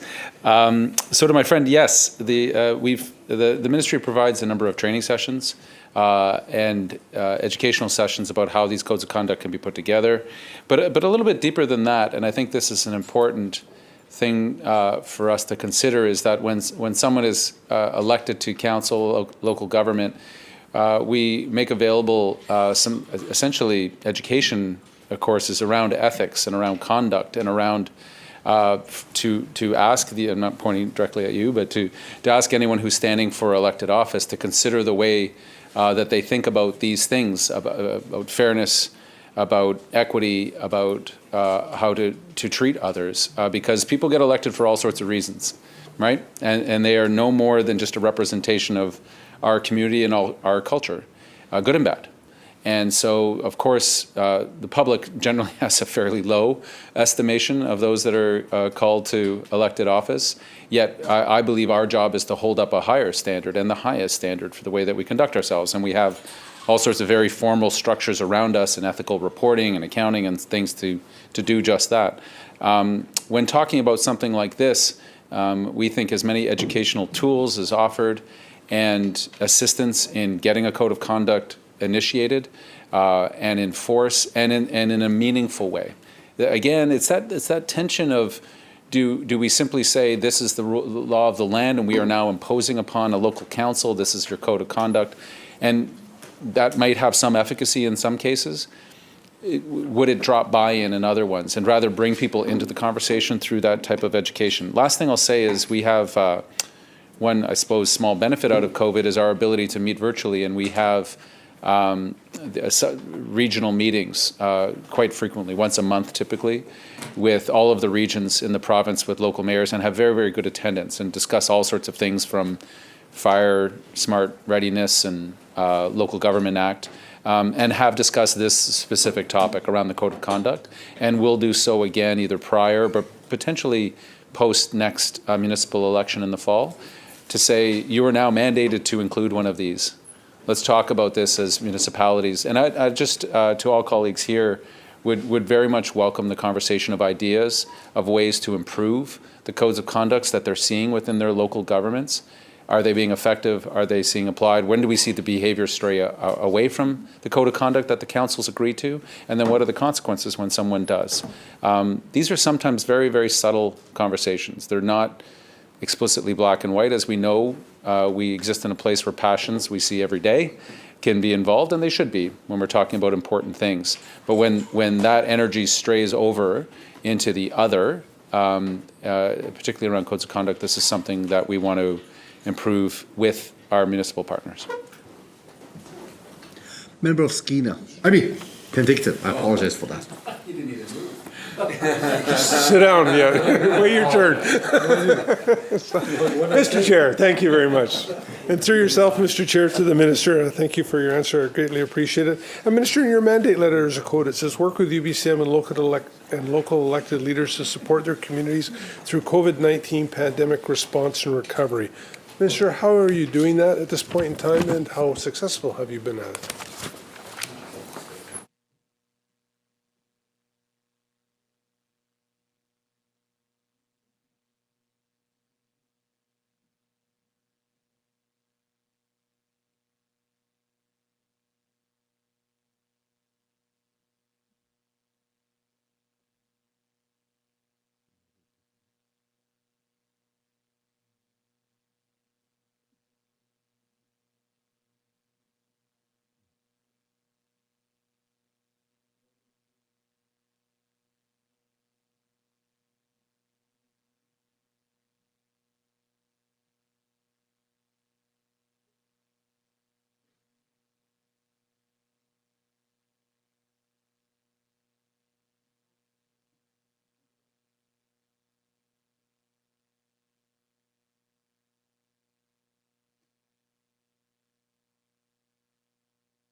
Minister. So for some context to this question, with respect to COVID and municipalities, in almost all of my meetings with municipalities, I comment on the fact that they while not making many of the policies, if hardly any of them, with respect to vaccination programs and mask wearing and whatnot, they often take the brunt of it. At the local level, when people are upset, and at times people have been upset, municipal governments have been the ones who hear about it in the safe way and the importance. And one of my concerns to my friend, this is a bit more anecdotal, is that far too many very, very good mayors, councillors, regional district reps that I've known for some time are not running again, because these past couple of years have been incredibly stressful. That combined with a toxic social media environment, which too many of them continue to read the comments, and I beg them not to, but it has created a very challenging environment for locally elected people who obviously aren't in it for the money, they're not in it for the glory, they're in it to try to improve their communities, and run into some very frustrated people and some folks that are not self-regulating all that great, having been kept home a little bit and whatnot. But with respect to the very specific, COVID, of course, has happened simultaneously to the opioid devastating effects. Again, local government feels it while not being necessarily able to control all of the levers. We launched, and in partnership with the UBCM, the Strengthening Communities Fund, which is $100 million. And the other significant fund was the Safe Restart, which at $425 million was an incredibly significant contribution to municipalities that went directly to them to ensure the basic financial liquidity during COVID.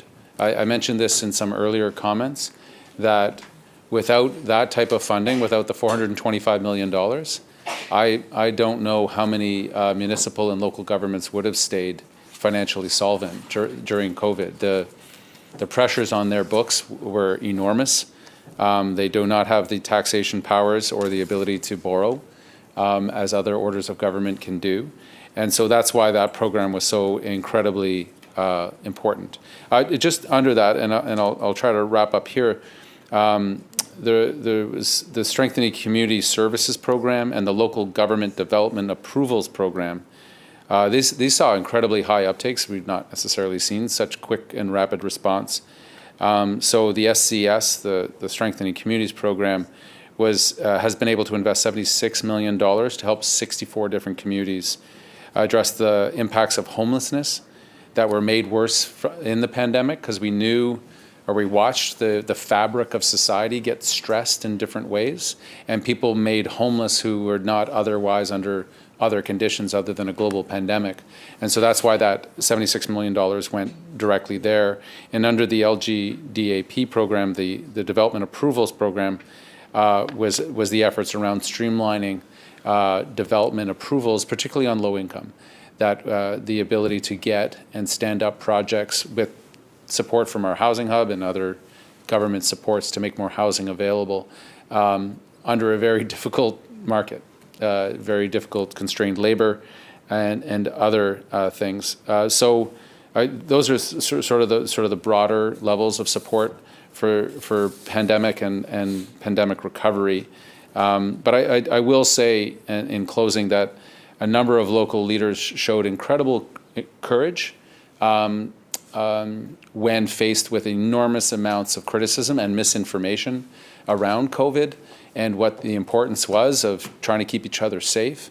And I watched a number of mayors who it may have been popular to stand and point the other way and say these rules are no good and say all those terrible things about Dr. Henry, and watch them do the opposite, what we would hope for, and say, look, this is about trying to keep each other, and we acknowledge the stresses and the challenges that we face, and doing that as a local representative is different than doing it as a provincial or federal representative, because it's so intimate, it's so personal, it's family in many cases, and I just wanted to have that on the record, and I've said it to local leaders when talking to them and thanking them. And it has had impact. I think we should all recognize that. I think a number of people, and not a small number, would be otherwise running again in the fall who have decided not to. And when you ask them why, they say this has just been too much, too personal. It's affected my family, people having their homes staked out, all sorts of terrible things. Again, folks are under stress. It doesn't forgive the behavior, but I just acknowledge what many of our local leaders have gone through and stood up to. Thank you. Member Penticton. Mr. Chair, thank you very much. Minister, I did have a, That's right. he's way better looking. I did have a whole bunch more questions, and through yourself, Mr. Chair, if when I started off, I said that I would forward them to, and I will, and I'll give you the Coles Notes versions. I would like to thank you very much, Minister. I would like to also say that I have enjoyed our open and constructive dialogue outside of the normal, confines of being inside the legislature. And I hope that continues, because I think we both have a lot to put into the process and at it. And, we represent two totally different parts of British Columbia, but with your ministry and first of all, you're very competent and very diligent staff, and I say that with the utmost sincerity. And I not only hear it from people where I represent from, I hear it from other people that we both get to talk to. So thank you to the ministry staff for this today and those in the back. So I look forward to carrying on the conversation. Mr. Chair, my peers in the Green Party have some questions, and then I do have to scoot. And two members from my party have some questions, and we will be finished by 6:45. So, Minister, thank you very much, and again to your staff, thank you very much for everything you've done. Thank you. Minister. Thank you. Just before my colleague gets started, I wanted to put it on the record just in terms of sending us additional questions. I know our time was constricted by the previous work on estimates from the previous minister. Absolutely. And look forward to visiting sometime soon to your community. We've got better fish, you've got better wine. Maybe I'll bring some salmon down your way, and we can have a conversation. And I know your local mayor is a keen enthusiast of yours, and I'm sure we'll have some good dialogue. Good luck catching the ferry, and we'll see you in a couple of days. Thank you. Mr. Chair, thank you. Member for Sandwich, North and the Islands. Yeah, thank you, Mr. Chair, and through you to the Minister, Saanich North and the Islands has both good fish and good wine. So, And good MLAs. well, that's for somebody else to determine that part. But thank you for this opportunity to ask Minister some questions. I'll start with a question, Minister, that I've been asking all of the members of Cabinet, just with respect to the government's commitment on Indigenous relations and reconciliation. And basically the question goes like this. The action plan was tabled a few weeks back.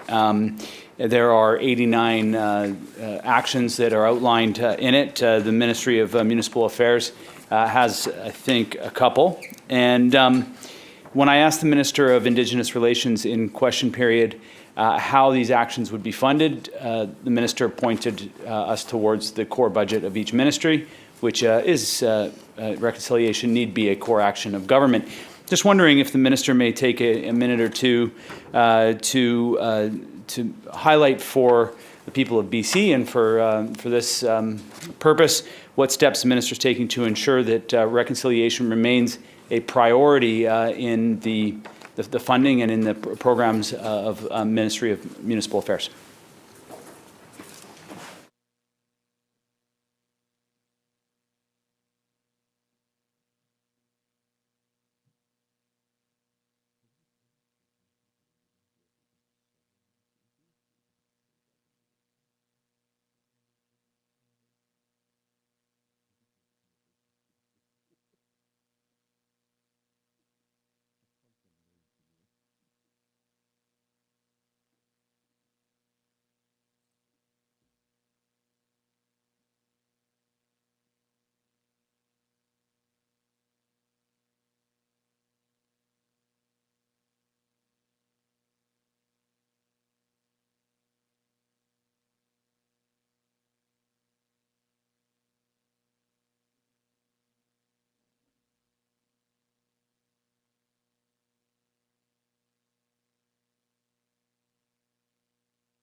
Minister.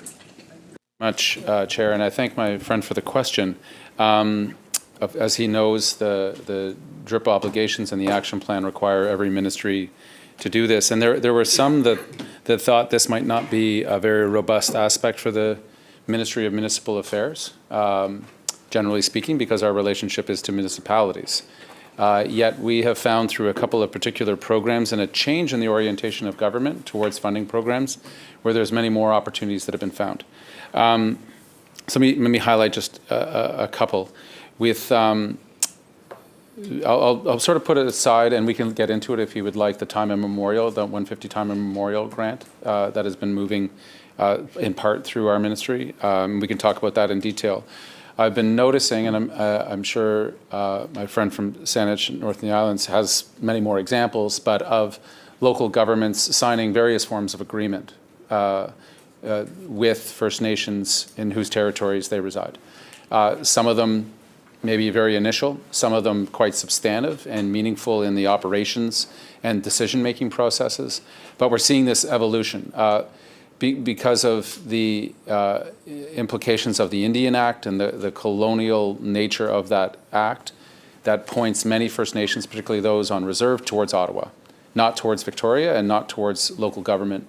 That imposition has sometimes led to, in a governance way, two solitudes, from my experience, in which two communities living within close distance operationally have challenges. And we recently held a meeting in the north of many communities, and I'm thinking of Hazelton in particular, which my friend may know, and the Gittimax community, which is, it's one side of the street and the other side of the street. And Hazelton's ability to participate in funding initiatives that benefit the entire community, be they recreation or health or any of those things, and the prohibitive nature of these divides on funding streams and opportunities, and more hearing from local government's frustration of saying, we have an arrangement, we have the possibility to do X, which we clearly know will benefit everybody. Our First Nations partners actually have some funding in place that's come from Ottawa, and we can't raise the same funds because of our limitations on taxation. That was why, under the ISIP program, the major infrastructure program we co-sponsored and co-initiated with Ottawa, we opened up that opportunity to both. So First Nations applied and were successful in receiving infrastructure dollars for incredibly vital infrastructure.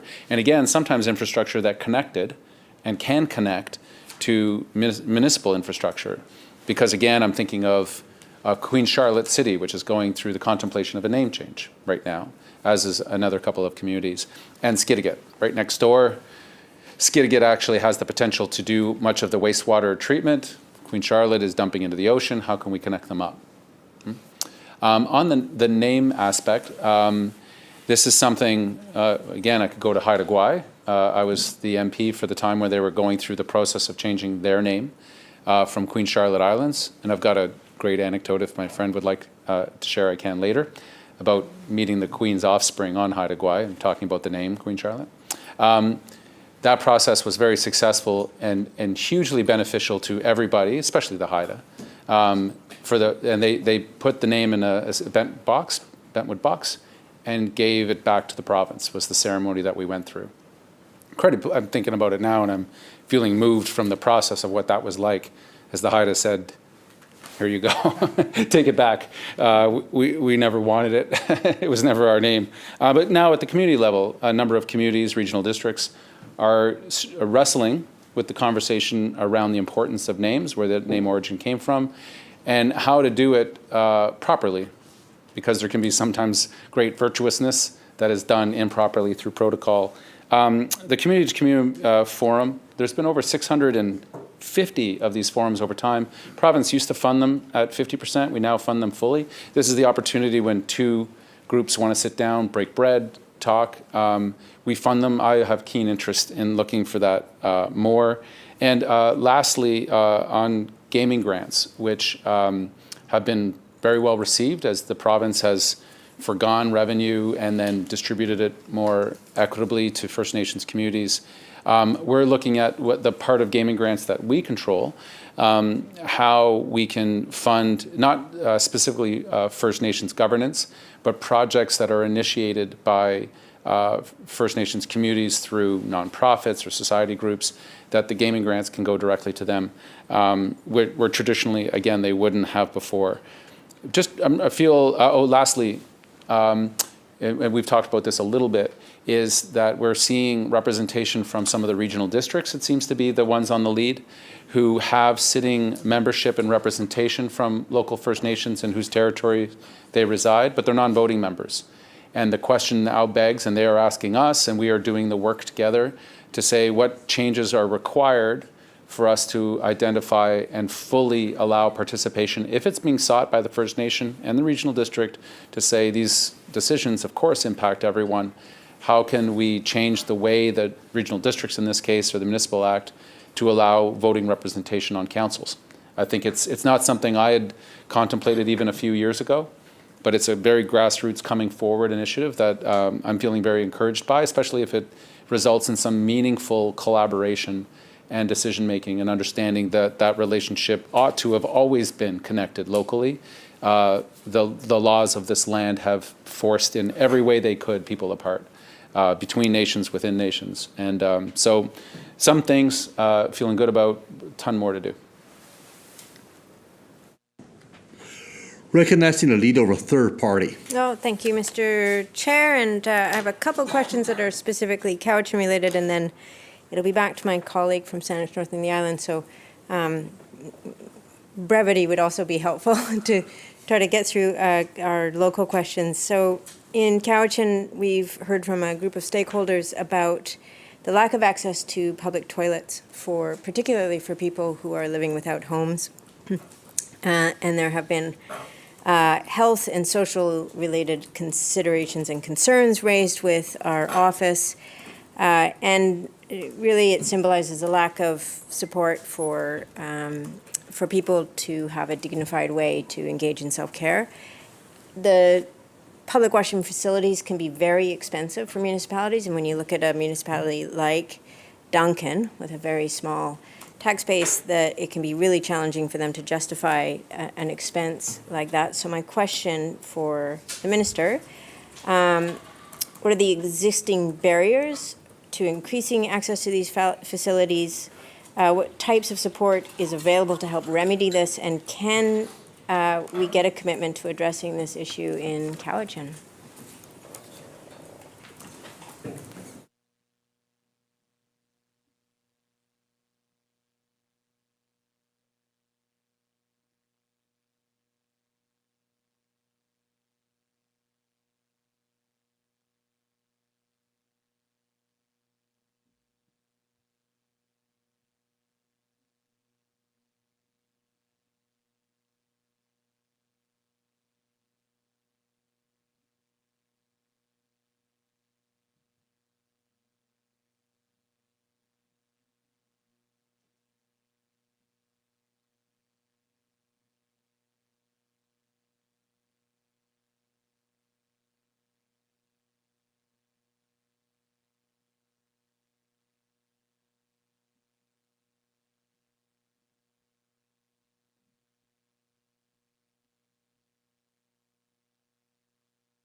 Minister. Thank you very much, Chair. Thank you to my colleague, the leader of the third party, with respect to this. I'll try to be brief. Sorry about the last answer. A lot to talk about. In terms of public toilets, I've seen in the north, I've seen a number of communities, Smithers Terrace is just putting one in now. They are very expensive. To do it right, the Portland Loo model and some of the others run several $100,000 without breaking a sweat. I'm aware, and we can find out if Duncan has put forward any proposals. They can through the SIRIP program. They can also through the capital projects program seek funding, because it is a municipal responsibility, but we want to be there to support efforts. On the capital project side, if it is spearheaded by a nonprofit, that then opens up that potential funding. But otherwise, they can go through a SIRIP funding to do that. But it is incredibly important. It's not something we like to talk about much, but is absolutely essential for a whole list.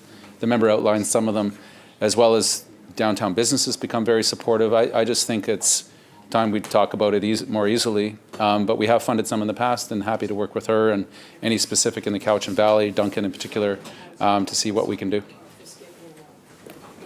Recognizing the leader of third party. Great. Thank you, Mr. Chair, and thanks to the Minister for that. I will follow up. The second question I have is about the village, and I know that the Minister has met with the Mayor up in Duncan, but this is the initiative that brought 34 units of temporary housing. Quite a success, really. Estimates suggest that the unit costs less than $20,000 per person to provide housing. A lot of positive work, a lot of positive reports from people. I've been to a few meetings and heard from people who have gotten housing through this program, through the village, and it's been life-changing for them. The concern is that the funding is always precarious, but I think what has been demonstrated with this project is that it works. It's a housing first model. It works. It's not the last place somebody will live, but it can be the first place for somebody, and it provides that bridge to being able to provide that time while other housing options are being created, because those other housing options don't exist in a lot of cases.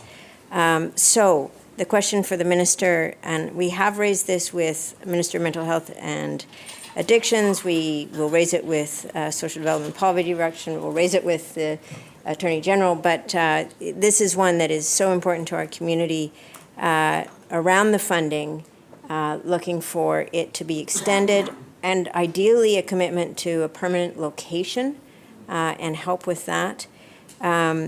And this relates also to finding, and I've raised this as well with mental health and addictions, the safe spaces for housing for youth. We have a group of youth who are without homes and without a safe place to be day or night. And this is a really challenging situation. But the main piece is on this village project.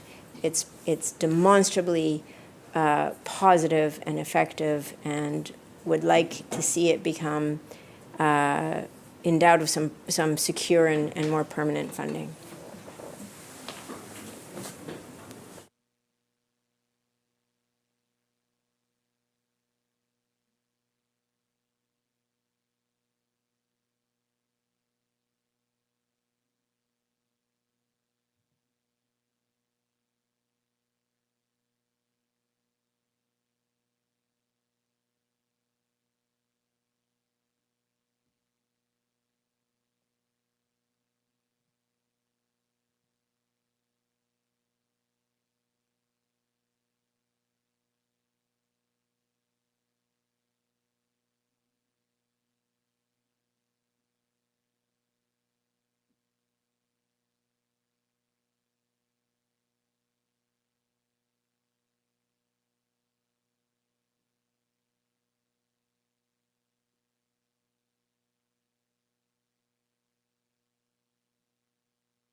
Minister.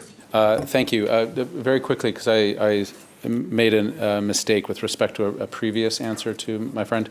The syrup funding had been allocated for that, but is now since closed for new entrants. So if Duncan hasn't been in the line for getting that, she can cross that one off the list. But the capital projects part was true, which is good. With respect to the village, the mayor's an incredible champion just in general. I'm a fan. I think what she does is extraordinary. But I don't claim any expertise on this particular project. I would endeavor to get myself there and see what's going on, but I take the member's word for it just in terms of its success. The broad support that we have through BC Housing, Ministry of Mental Health, in trying to be adaptable to what it is that the needs are coming forward rather than prescriptive. Here's the program, every housing unit's going to look like this for young people in this situation or another, I think is the best way to go, because the answers come from the grassroots up. And if that's what's been happening in Duncan, I think that's good and extraordinary. We talked about it earlier before, I think the member was here, about the permitting process and the struggles communities have had of getting through some of the NIMBYism or the process pieces, and especially housing that gets pushed back more broadly from the community. The fears get stoked very easily. I don't have to tell her this. It's easy to argue the no than the yes sometimes. That's why we wanted to offer municipalities moving in that direction a more expedited approval process, particularly when what they're doing fits into their OCP. Therefore, going further back in the process is ensuring that municipalities, when they're doing their OCP, have considerations like this. What do we do with populations that have been underserved? And the approval process to get the BC Housing, the full measure up, can take a year, 2 years once everything's in place. But I thank her for bringing the example of the village forward. We've been looking at it. I don't think our ministry is the one. I'm pretty sure our ministry hasn't the one that did it. But I know Minister Eby is incredibly enthusiastic about these things and just wants more. So I'll reach out to him after this to learn about it, or maybe through you, Chair, to my colleague.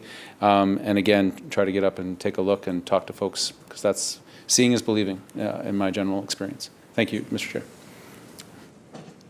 Recognizing the member of Saanich North and the Islands.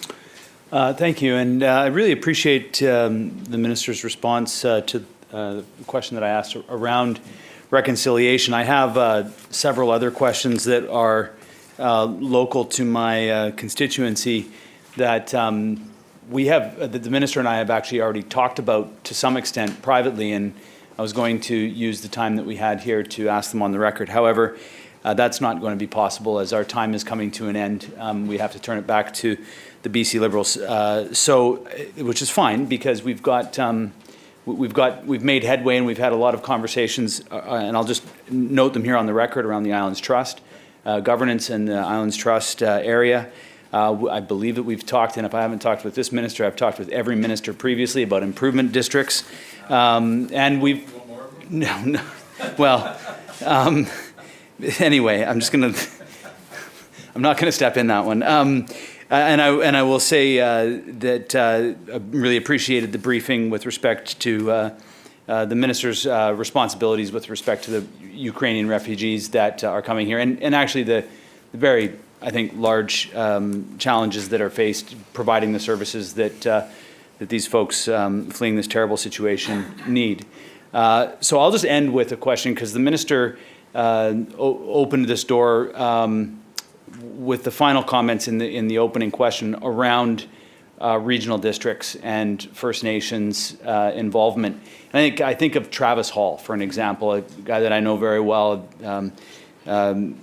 His son is my nephew, so we're connected that way. But just the impact of having someone like Travis sitting around the regional district table, for an example, provides a completely different perspective on in the relationship between Indigenous nations and regional districts, and how beneficial that is just in terms of that relationship. Can the minister maybe outline briefly what the process would be in order for this to be replicated across the province? So what's the consideration? Talking about this being an interesting opportunity, how do we make that happen in a proactive way rather than waiting for it to happen, but what kind of things can be put in place to expedite that process? Because I think that there's value to local governments and there's value to regional districts. I've seen it myself personally, and I see it with folks like Travis and others that are around the table.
Minister. Thank you. In the interest of time, and I know colleagues have other questions, I think the opening of this conversation is critical. We do know within quite a few, I've got the list here of the various regional districts, other forms of local government that do have currently participation of First Nations. Oftentimes it's modern treaty nations are the most likely.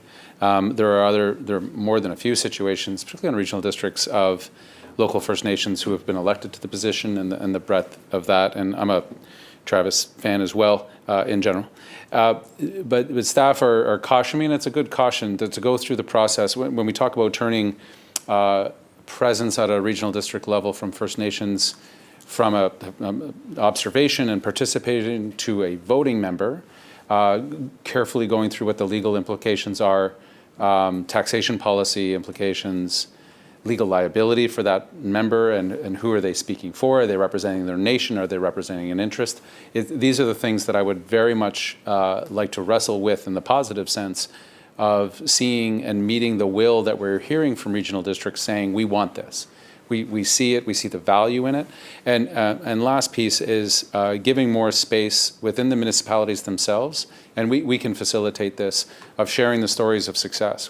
of the regional districts that have been doing this and what benefits they've been getting on that relationship level to overcome the divisions, what I would say in some cases, very false, more colonial divisions that have been placed between peoples, living so close, often in solitude, and then it's just all the suspicion and the misapprehension and all the rest that comes with it. So I just talked to one RD chair recently who was a complete convert to this idea. Very, very resistant. A few years ago, the change was made and is now the greatest cheerleader for it. And I'm thinking of him in particular and others to speak to other local representatives of saying, this is how it works, this is why we benefit, we are the net benefit of it.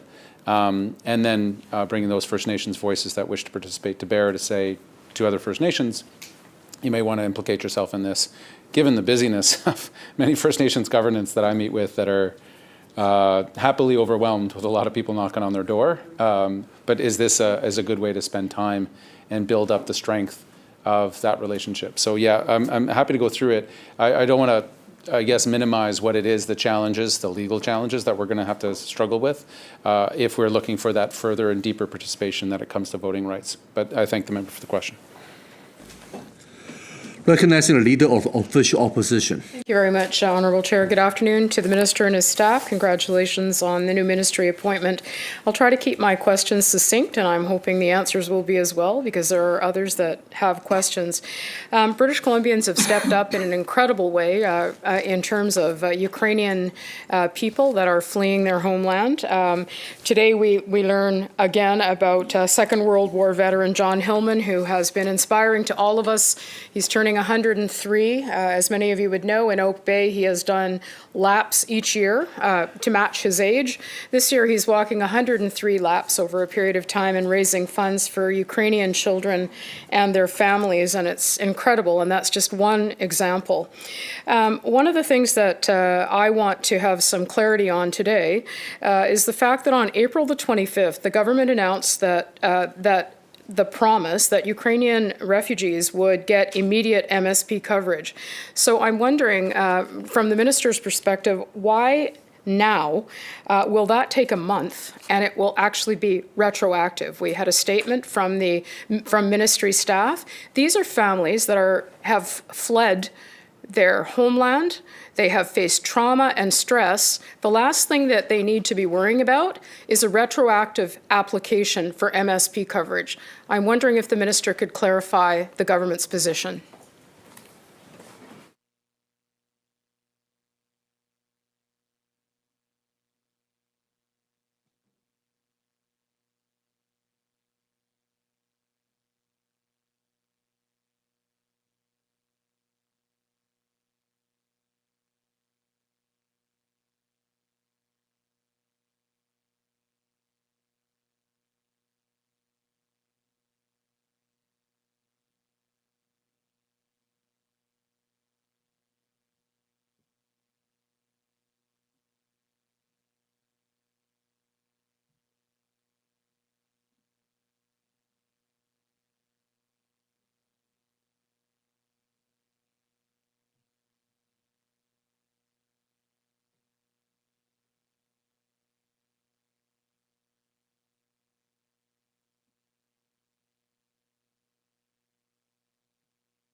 Minister. Thank you, Chair. Thanks to my friend from the north for the question, Mr. Hillman and many, many others. We all have the stories from the north and right around the province of the generosity people have been stepping up with, and it's been incredible. We have, I won't go through the program that we're running because it is extensive, and I hear her appreciation for time. I want to be very careful with answers that I can answer and answers that will require the Ministry of Health to come in on the specific part. The successful piece, and I think this is important, is as she would know, the typical wait time is a 90-day wait time that people couldn't even apply for MSP once arriving in Canada. That has been waived entirely. And that even once an application starts, so someone arrives today at YVR and tomorrow morning their family group helps them apply for MSP, but that afternoon they feel sick and feel like they need to go to hospital, can go to hospital directly and be covered. So those are the important things. In terms of some of the rollout of the particulars, I would very much welcome the conversation with the Minister of Health and point her and other members to that. If there are particular stories that are hearing back from Ukrainians, and I know we talked about this before the member was here, but these are people I refer to as refugee by any other name, but we don't call them refugees because of the designation Ottawa has not afforded them. And the challenge for us, as she knows through you, Chair, for the province is that typically refugees coming under a refugee federal program would receive these suite of supports because they are not, we've had to adapt. We've had to modify and adapt on the fly, along with all the other unknowns that we have, which is we don't know when people are coming, we don't know the numbers, we don't know the complexity of their cases until they arrive. So we've been trying to open up the suite of services as we go with those big uncertainties that we are encouraging Ottawa to give us more information, but I think at times they just don't have them. And we can give updates on the overall universal numbers that we think are coming and the implications for our province. Recognizing the Leader of Official Opposition. Thank you very much, Honourable Chair. The minister's spokesperson said that MSP coverage begins May 25th, and anything prior to that will be retroactive and by application. And that has created confusion and concern. I fully understand the difference between having an emergency visa and being deemed a refugee. And frankly, people who arrive in our country who have experienced traumatic situations aren't going to be worried about the language or retroactivity. They want to be sure that from the moment they arrive in British Columbia, that they will have coverage. Now we have an application process, which, again, I fully understand that under normal circumstances what the process is. The government said it would be immediate. We're now hearing May 25th. I'll leave that with the minister. Obviously, we'll be looking for more clarity. And one of the questions I would like a response to, the minister and staff can let me know or read it into the record at some point. I would like to know how many Ukrainians are in BC who are still waiting on the Canada-Ukraine authorization for emergency travel approval. They cannot access MSP coverage while they are waiting for that approval, so I'm assuming something has been sorted out to expedite that. So hopefully the minister can tell us at some point how many Ukrainians are still waiting on that approval.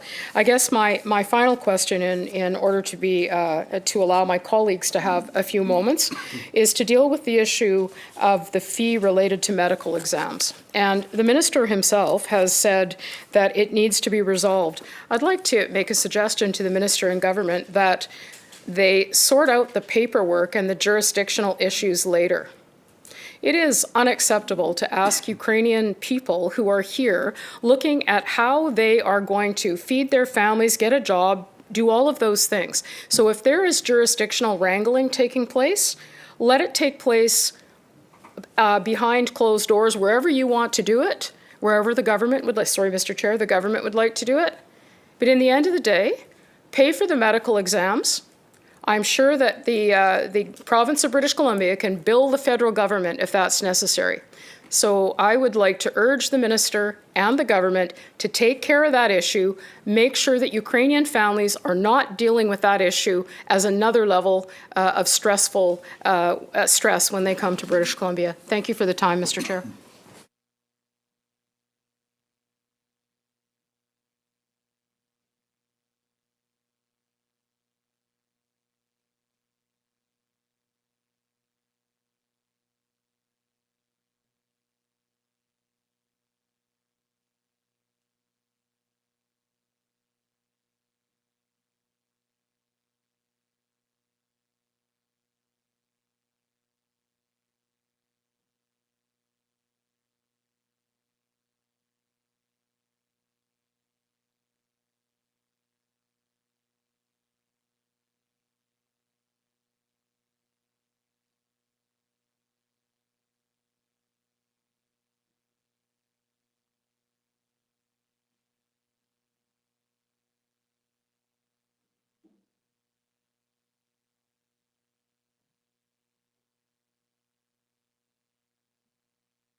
Minister. Thank you. Thank you for the question to my friend. I know how deeply personal this and passionate she is about this, and I greatly respect that. I too feel and share some of the conversations and the feelings around folks fleeing such desperate situation through no fault of their own. A couple of things. Just the first question was how many people are Ukrainians or in British Columbia applying for the QIT, which they do through the federal program. We don't know. We don't keep those numbers as a province. Those that were under the work study or permit visas, they have access to MSP right now. They always have. The scenario she's describing, I think, is when prior to the war, somebody was here on a tourist visa. The war starts, and under a tourist visa, you don't have that same access to medical services. They do have to apply through Ottawa. Our understanding from our federal partners is they're expediting those applications under the QIT program, regardless of where they come from, but understanding that there are some people, and I honestly don't know. It would be a better question for our federal partners with respect to the raw numbers. Very similar to the questions of how many Ukrainians are coming and where are they landing. I share her deep desire to know. We've asked from the beginning, and we're very sympathetic to the federal government's desire to move as many people as possible. Refugee programs, as she know, would take enormously long period of time in order of getting people through. This is unprecedented. We've never, ever had a track of immigration like this in Canada's history to allow people in under these circumstances. On the fee for the federal medical exam, I absolutely agree. The idea of a young mom, 3 children, having to try to find might be close to $2,000 for these fees. They're required of this particular permit that the federal government has issued. Our assumption from the beginning, and we told the federal government this is your requirement, it's your permit. You would do this in every other circumstance we've ever seen, is the federal government picks up the tab for the $450. We never place that upon a refugee. These are, again, refugees by any other name. We're going to work this out. Folks who have come under these permits have, I believe, 3 months until this requirement is needed. We will absolutely sort this out between us. And to her recommendation of working with Ottawa wherever we need to, we've been doing that from the beginning. This one, I want to be fair. We're not going to have people pay for this. We're going to figure this out. There was one maybe point of confusion or clarification as to when people were. I think the member mentioned the leader of the official opposition mentioned May 25th in terms of it's March 25th just in terms of when their eligibility started. So if we have some confusion in our communications, I'd be more than happy to look through it. But the comments left myself and staff confused here. There was one report from one of the outlets that confused things, and we've reached out to that network to say, we're a bit confused as to why you're reporting that people are not eligible to get medical services. We were very clear that they are. But any further details on application and process, take it up with the Minister of Health, and I will as well. But if the member has very specific cases that she has seen, very happy to facilitate that or directly to the Minister. But we're trying to move heaven and earth in terms of getting people what it is that they need, including which we didn't talk about mental health supports. Because we know from our Ukrainian partners here in BC and the immigration service settlement groups that we're expecting a significant level of trauma, particularly with children. So we've made either free or very low-cost mental health services available. Yeah, but thank you. Recognizing the member of Vancouver-Langara. Thank you, Mr. Chair. I wanted to ask the Minister through yourself, Mr. Chair. In my riding of Vancouver-Langara, we have the Sunset Community Centre, situated at 50th and Main. And since I've been elected as the MLA in 2017, I've had the opportunity to talk to your predecessors, both of them, who've served in your capacity over the last number of years.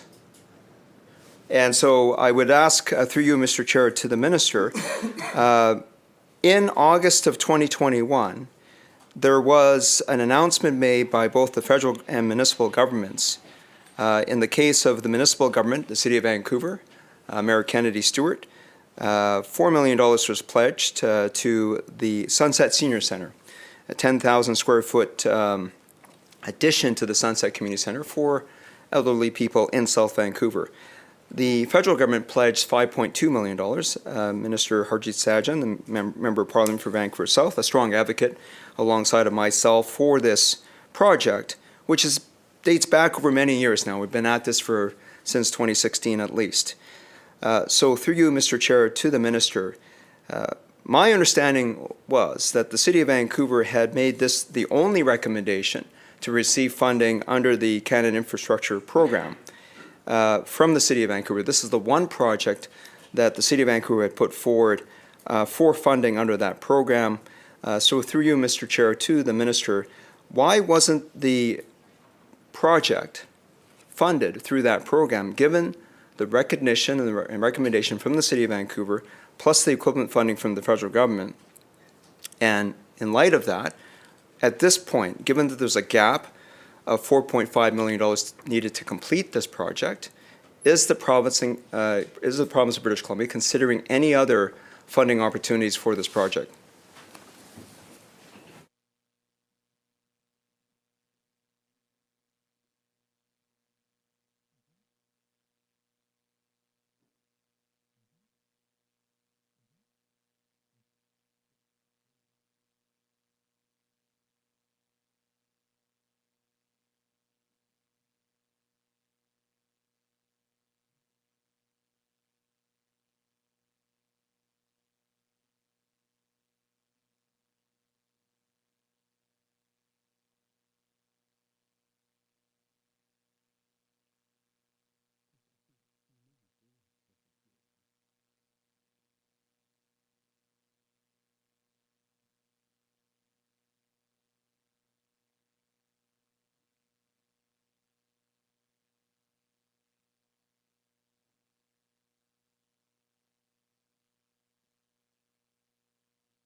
Mindful of the time, I'm going to ask the minister and the members to keep answering question brief, please.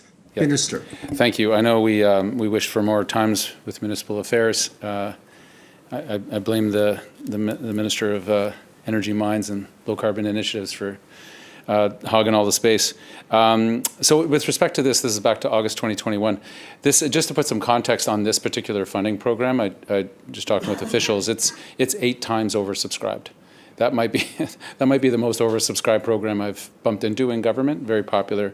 There were 2 other streams that Vancouver, they could only provide 1 project under the stream. They couldn't nominate more than 1. There were 2 other streams that they did nominate projects for, which they were successful for. That, of course, is taken into the consideration for a community. We provided very specific reasons why this particular project didn't qualify to the proponent. That's the city. My friend across the way might have access to the city and understand the reasons, but out of respect for the proponent, this is how we deliver the feedback.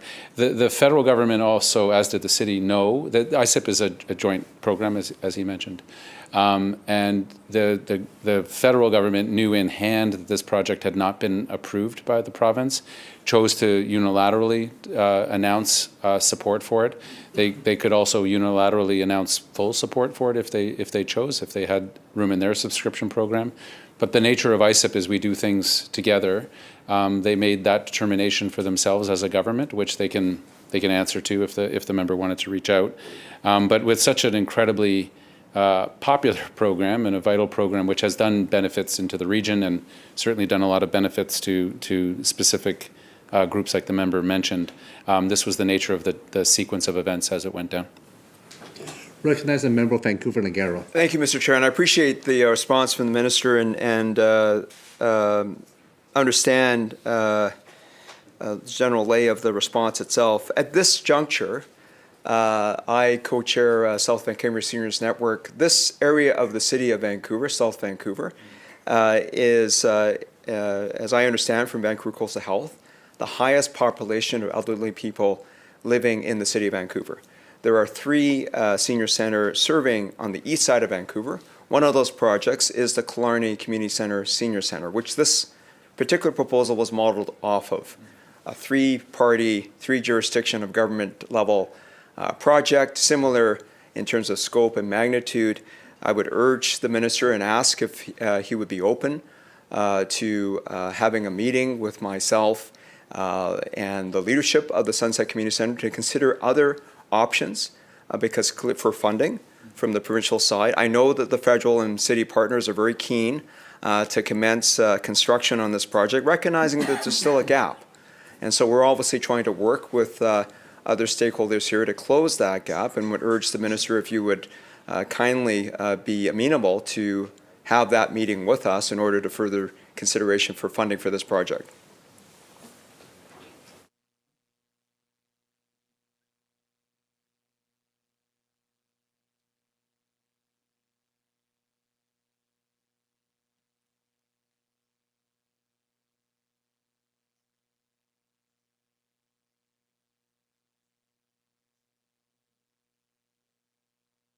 Minister. Thank you, and to the member, through you, Chair, to the member from Vancouver Langara, absolutely open to that conversation.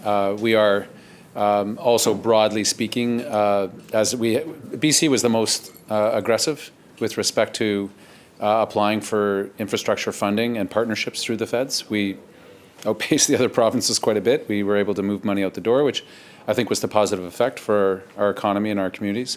We're very much, and I would welcome the members' enthusiasm in joining the feds to say, all right, what's the next step? Because the needs, when you see a program 8 times oversubscribed, that gives you the clear indication that needs are far outpacing what it is that we've put together. And it was hundreds of millions of dollars, and the needs were still greater still. So absolutely to a meeting on the record and personally, and happy to chat with the member at any point to the side, but very much to meet with the group specifically.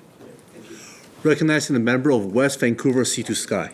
Thank you, Chair. Thank you, and thank you to the Minister for being somewhat flexible here, and that we do have to wind up today. So thank you. This will be a little bit of a convoluted question, if I might, just to try and get a few things in there. We don't necessarily need an answer on all of it right now. But to begin with, I heard the minister's comments on improvement districts, and I certainly understand the desire of government to dissolve many of these improvement districts or absorb them into other levels of government. It makes a lot of sense to have, some of these, especially smaller services, rolled into larger administrations and capacity. However, in the Pemberton Valley, we have an organization called the Pemberton Valley Diking District, which is the largest diking district in the province of British Columbia, 55 kilometers of dikes. It's also the oldest district, incidentally. Has 95% of the dikes in the regional district, 85% of the revenue generated in the municipality. So there's no logical entity to absorb. The services in one place, the revenues in another. There's also no desire by either level of government to absorb this particular district. And there's a long history and a corporate history which would be a shame to be lost. So I certainly, as I say, I understand the need to minimize these. I think there's a good argument to try and put a box around this one, or find another entity or another structure that could help maintain what are critical infrastructure in the Pemberton Valley for the protection of for flood protection, for sediment management, and it has a very broad mandate for drainage and culverts. So if possible, I'd certainly reach out to the minister to facilitate some meetings, provide some additional background, and help the minister understand the challenges that area is facing and how critical it is that this entity is retained. Now, if I can transition from that into a broad question, we touched on local government, we touched on regional districts. And I think the minister will well understand that in the early 2000s, after a long period of lobbying and a lot of work and consultation, local government at a municipal level, the laws and the charter around the administration of those entities was updated. The community charter was modernized. The next step in that process was to modernize the administration and the legal framework for regional districts. I think we do all understand how clunky, for lack of a better word, some regional district governance is, how the challenges around moving money around flexibility, around governance, even some of the things that the member for Saanich North and the Islands was talking about. How do the First Nations participate? What are the terms around that? And I think the minister also acknowledged how that there are challenges associated with that. Given all that, is there a willingness, a desire, and an understanding of the need for the province to initiate a modernization of the Local Government Act? I think it is about time, and interested in the minister and the government's perspective on that particular issue.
Minister. Thank you, and I know time is short. It was a big question to end on. Quickly on the dikes around Pemberton, I understand that EMBC and Forestry are working with that improvement district, and I should say I ought to be more cautious in my comments. Yes, there is a lot of motivation from some communities to roll their improvement districts. It's just not working in a lot of places for the people who live there, and they want to change, and they come to us with those changes, and we've made them. But there are exceptions and there are modifications, so I should be a little bit more temperate when talking about them. And happy to work with the member if there are specific things around the diking issue, which we are all facing in terms of costs. With respect to the modernizing the regional districts, I know this probably goes back almost 20 years now in terms of when a PS may have made that commitment. I'm happy to talk with the members very specifically through you, Chair, about where the irritants, because we find that there's, if there's tree cutting permits or just powers that a regional district doesn't have that they could really use and that would help them do their jobs. I think the complexity around sort of going down to the studs on the legislation and the financial complexity of the way things work right now versus what they could work. I'll be very frank and direct with the member. I don't get a strong sense of enthusiasm broadly from within the ministry and from some RDs in terms of what it would really take to strip it right down and reconsider it. And I know there's some work being done with a few RDs and a lawyer that they may have contracted, but I'll also admit my ignorance in terms of how far that has progressed. I'm not going to claim any knowledge that I don't have. But happy within those RDs, and we do sit with some regional districts to say that we don't have this power, we don't have this ability to fix this problem, and we look to fix it. I got to stop talking because apparently the clock is upon us. Noting the hour, I'll call a vote. Shall okay. full 40 pass? Aye. Motion carried. Thank you, members. Minister. Thank you, Honourable Chair. I move that the committee rise, report resolution and completion of the estimates of the Ministry of Energy, Mines and Low... Well, yeah, I wondered if I was moving Energy and Mines first. Yes, because we need to move both. Yeah. Have faith in the officials. Have faith in the officials. And low carbon innovation, and that it report resolution and completion of the estimates of the Ministry of Municipal Affairs, and ask leave to sit again. Members, you have heard a question. Those in favor indicate aye. Those opposed indicate nay. Motion is carried. Thank you, members. The committee now stands adjourned.